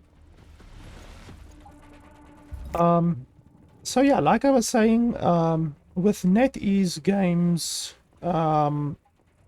they are very pay to win. Like all of the NetEase games that I've ever played are very pay to win. They're not like some games that are just a little bit pay to win, you know, just pay to win enough to make you want to spend a little bit of money just to get a little bit of an advantage. NetEase games are very pay to win, and it is basically impossible to not spend money in NetEase games, because they just always make it so ridiculously difficult to play the game as a free-to-play player. You just get such massive benefits from spending money in their games that, yeah, it's like you really can't play the game realistically without spending money with all of their games that I've ever played. And honestly, I can't recommend a game like that, even if the game is very good, which this game is not. I can't recommend a game that is as pay to win as that. You know, like, it just goes against my morals to play a game like that. Even like Genshin Impact, it's too pay to win. Like, you can't play that game and not spend money. I know I'm gonna get like one moron in the comments saying, oh, you can play it, I've been playing it for 10 years without spending money. Yeah, sure, you can fucking play the game without spending money, but you are going to progress so much slower and be so much weaker than someone who has spent money. It's just the way it is. So yeah, you can fucking play the game, but if you want to actually enjoy the game, not struggle in the game, you are going to have to spend money on these games. That's just the way they're designed. They're designed to make you spend money. They don't want you to have to feel as if you don't need to spend money. They design the game to make you feel as if you must spend money, as if you are literally losing progress and falling behind in progress compared to everyone else if you don't spend money. Ah, there's a portal over there. We can go over there, place pin. There we go. So yeah, so considering that all of the NetEase games have been like that, I mean, the chances of this game not being like that is 1 out of 10, basically. Because so far all of the games that I've played of them have been like that, have been really pay to win. Now the question is, if this game, so you guys have my opinion already based on if this game is pay to win. So right now, from what I can see, there's no pay to win in this game. From what I can see, there isn't even a cash shop implemented yet, which is something that these developers do very often. They will not have a cash shop in the game until the game is actually fully released, and then they go fucking balls to the wall with, what the hell is that over there? Balls to the wall with the pay to win aspects. This is almost certainly going to be the same scenario. I just want to see, like, where's the shop with the money? That's events. It's not over here, I don't think. There's something else here. Okay, so that's the login. It's not that. There's something here. Claim that one. Like the points that you can spend. Where's that one? It's not this one.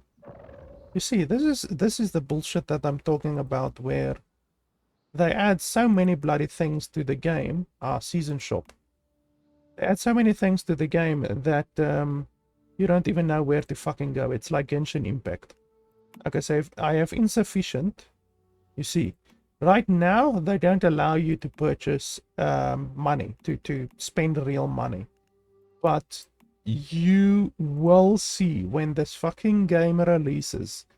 Just read the reviews. I'm not sure if it will release on Steam. I'm assuming that it will release on Steam, because they do have several of their other games on Steam. But it's possible that they won't release it on Steam. Then you will just basically have to, I don't know, go on Reddit or go on Metacritic or something like that and read the reviews over there to see if the game actually does have a cash shop and all of that kind of stuff, because right now there's no cash shop. But like I say, these fucking scum developers will allow the reviews to be done. You know, IGN and GameSpot and all of those other guys, myself included, will do reviews, and then they will base their reviews on the game not having a cash shop. And then when the game actually releases, then the developer will implement the cash shop. And yeah, that is something that has happened repeatedly in the past. So now I warn you guys when I give my reviews, especially on free-to-play games. This game right now is without a cash shop, but it will fucking have a cash shop. You can bet your bottom dollar. This is NetEase. They are a piece of scum publisher. They put heavy pay to win in all of their games, and it is certainly going to be the same with this game. I will be really surprised if this game is not like all of their other games. And like I say, they are simply following a pattern. They have probably 10 games on Steam, and all of them are pay to win. All of them are free to play, pay to win games. So the chances of this game not being the same is very little. What level is this area? 8, level 8. I want to get in there to the tower, basically. So that is my opinion on if the game is pay to win. If the game is pay to win, then I cannot recommend the game. If the game is just a little bit pay to win, and by a little bit pay to win I mean really a little bit pay to win, meaning like perhaps they will allow you to purchase a little bit of a starter pack, you know, like a maybe a $15 or $20 starter pack, something like that, and nothing else really.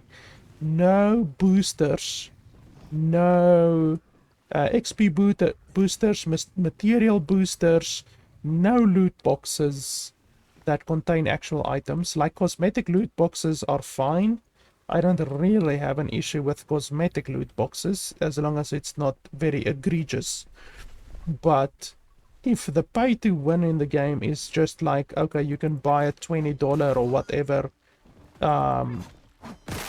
pack just to get a head start in the game, essentially, I don't have a huge issue with that. Like I said, if you can spend $20, $30, $40 on a game and then no more money to make yourself more powerful, that's kind of acceptable, because it's a free-to-play game, but you are allowed to play the game and access basically all of the content in the game without spending money. And then if you want to actually spend money and you want to actually then invest a little bit in the game and become more powerful and all of that kind of stuff, then you can spend the $20, $30, whatever.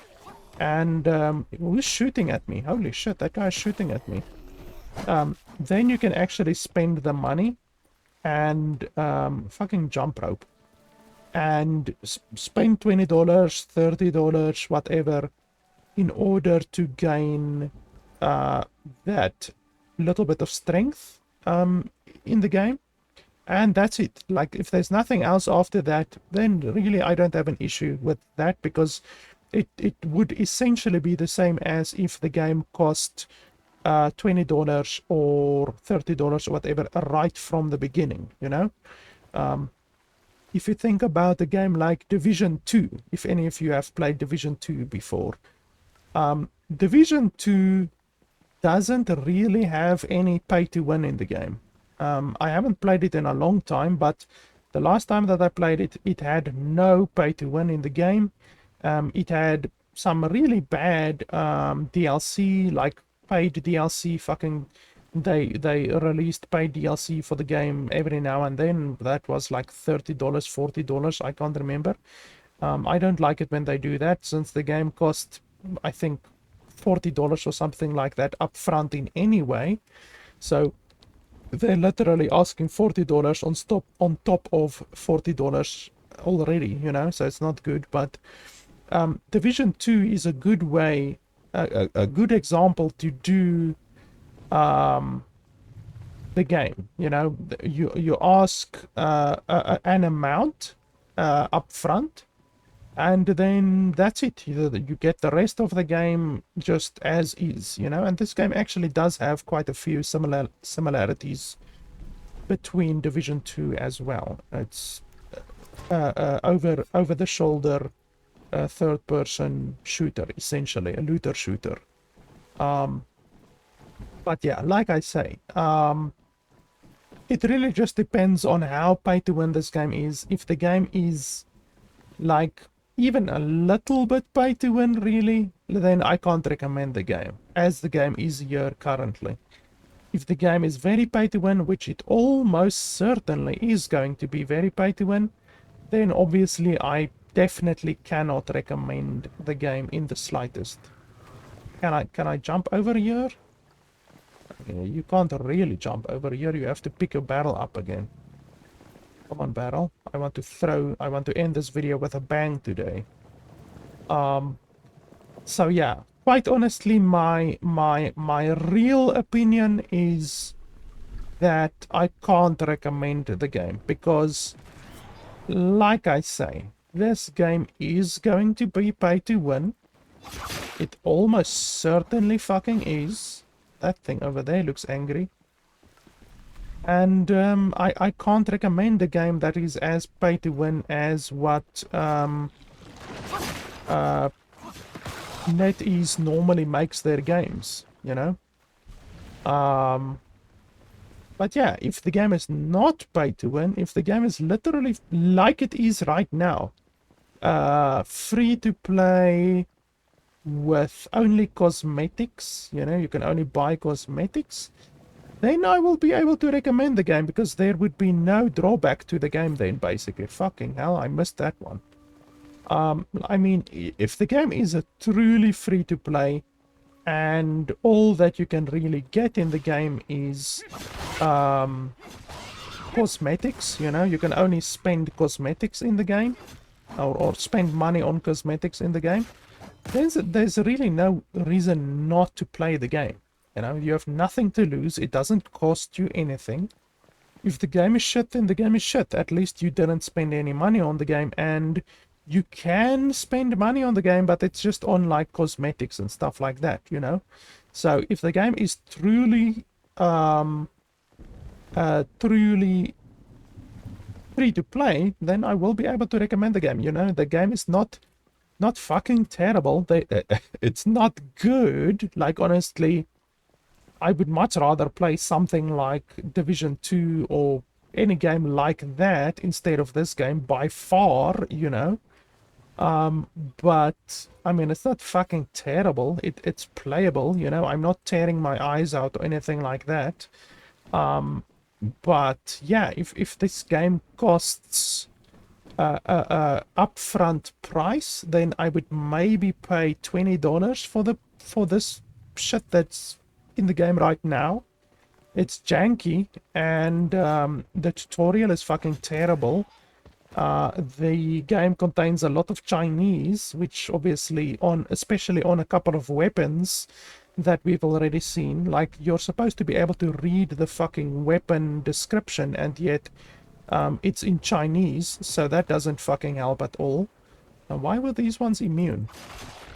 And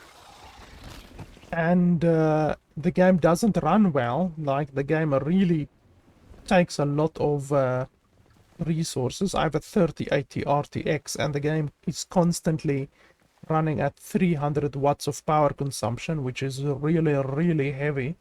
So I would say, if you don't have anything that is close to a 3060, at least a 3060, then you're absolutely not going to be able to play the game at 2K resolution as I am currently playing it. I'm not even playing it at 4K resolution. I'm playing it at 2K resolution.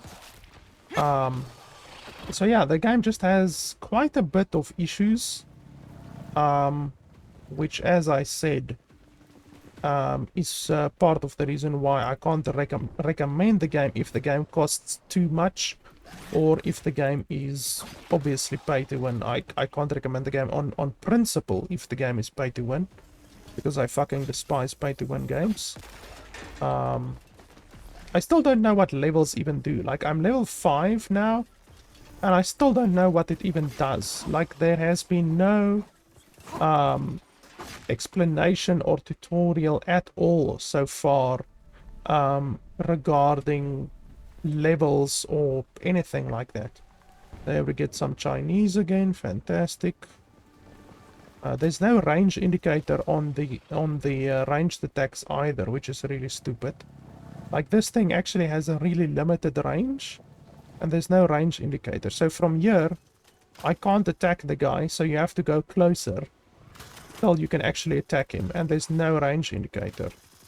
So it's small little shit like that which you can overlook if there's not too much of the small little shit, but the issue is this game has a lot of that small little shits, you know, and all of that stuff adds up to really make a not very enjoyable game at the end of the day. So yeah, honestly, I've said what I need to say. If the game is free to play, then I can recommend it. If the game is pay to win, I can't recommend it. If the game charges an upfront fee, then I can maybe stomach $20 right now with how the game is right now. But honestly, more than that, it would just be much better to get something like Division 2 or something like that. It's just, Division 2 is a really good game. especially if you can get it on like a discount. They sometimes sell Division 2 for like $10, even less maybe. So yeah, but yeah, that's pretty much my opinion. I will check out the game again when the game actually fully releases. Like I say, I've seen this tactic over and over and over again, and I can tell you now that this game is going to have a cash shop and it is going to be pay to win. And yeah, that's the way the game is gonna be, I can tell you already, because it's something that they've done before, and they think that people are stupid. They think that people have no memory. They think people have a TikTok memory. Yeah, unfortunately for them, I don't have a TikTok memory. I remember very well what they've done in the past. So yeah, but we will see. Time will tell whether NetEase can turn their shitty behavior from the past around, or if they're just gonna repeatedly do what they did before. What's this? Can we mine it?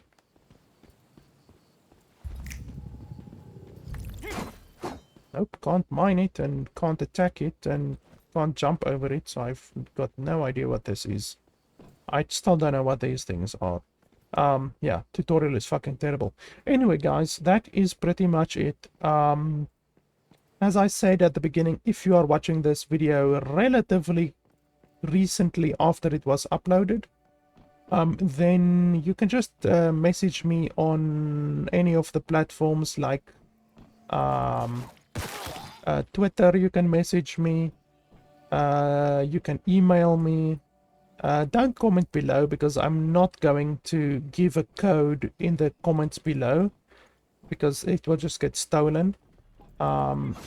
So yeah, Steam, Twitter, you can message me on Twitter, you can message me on Facebook even.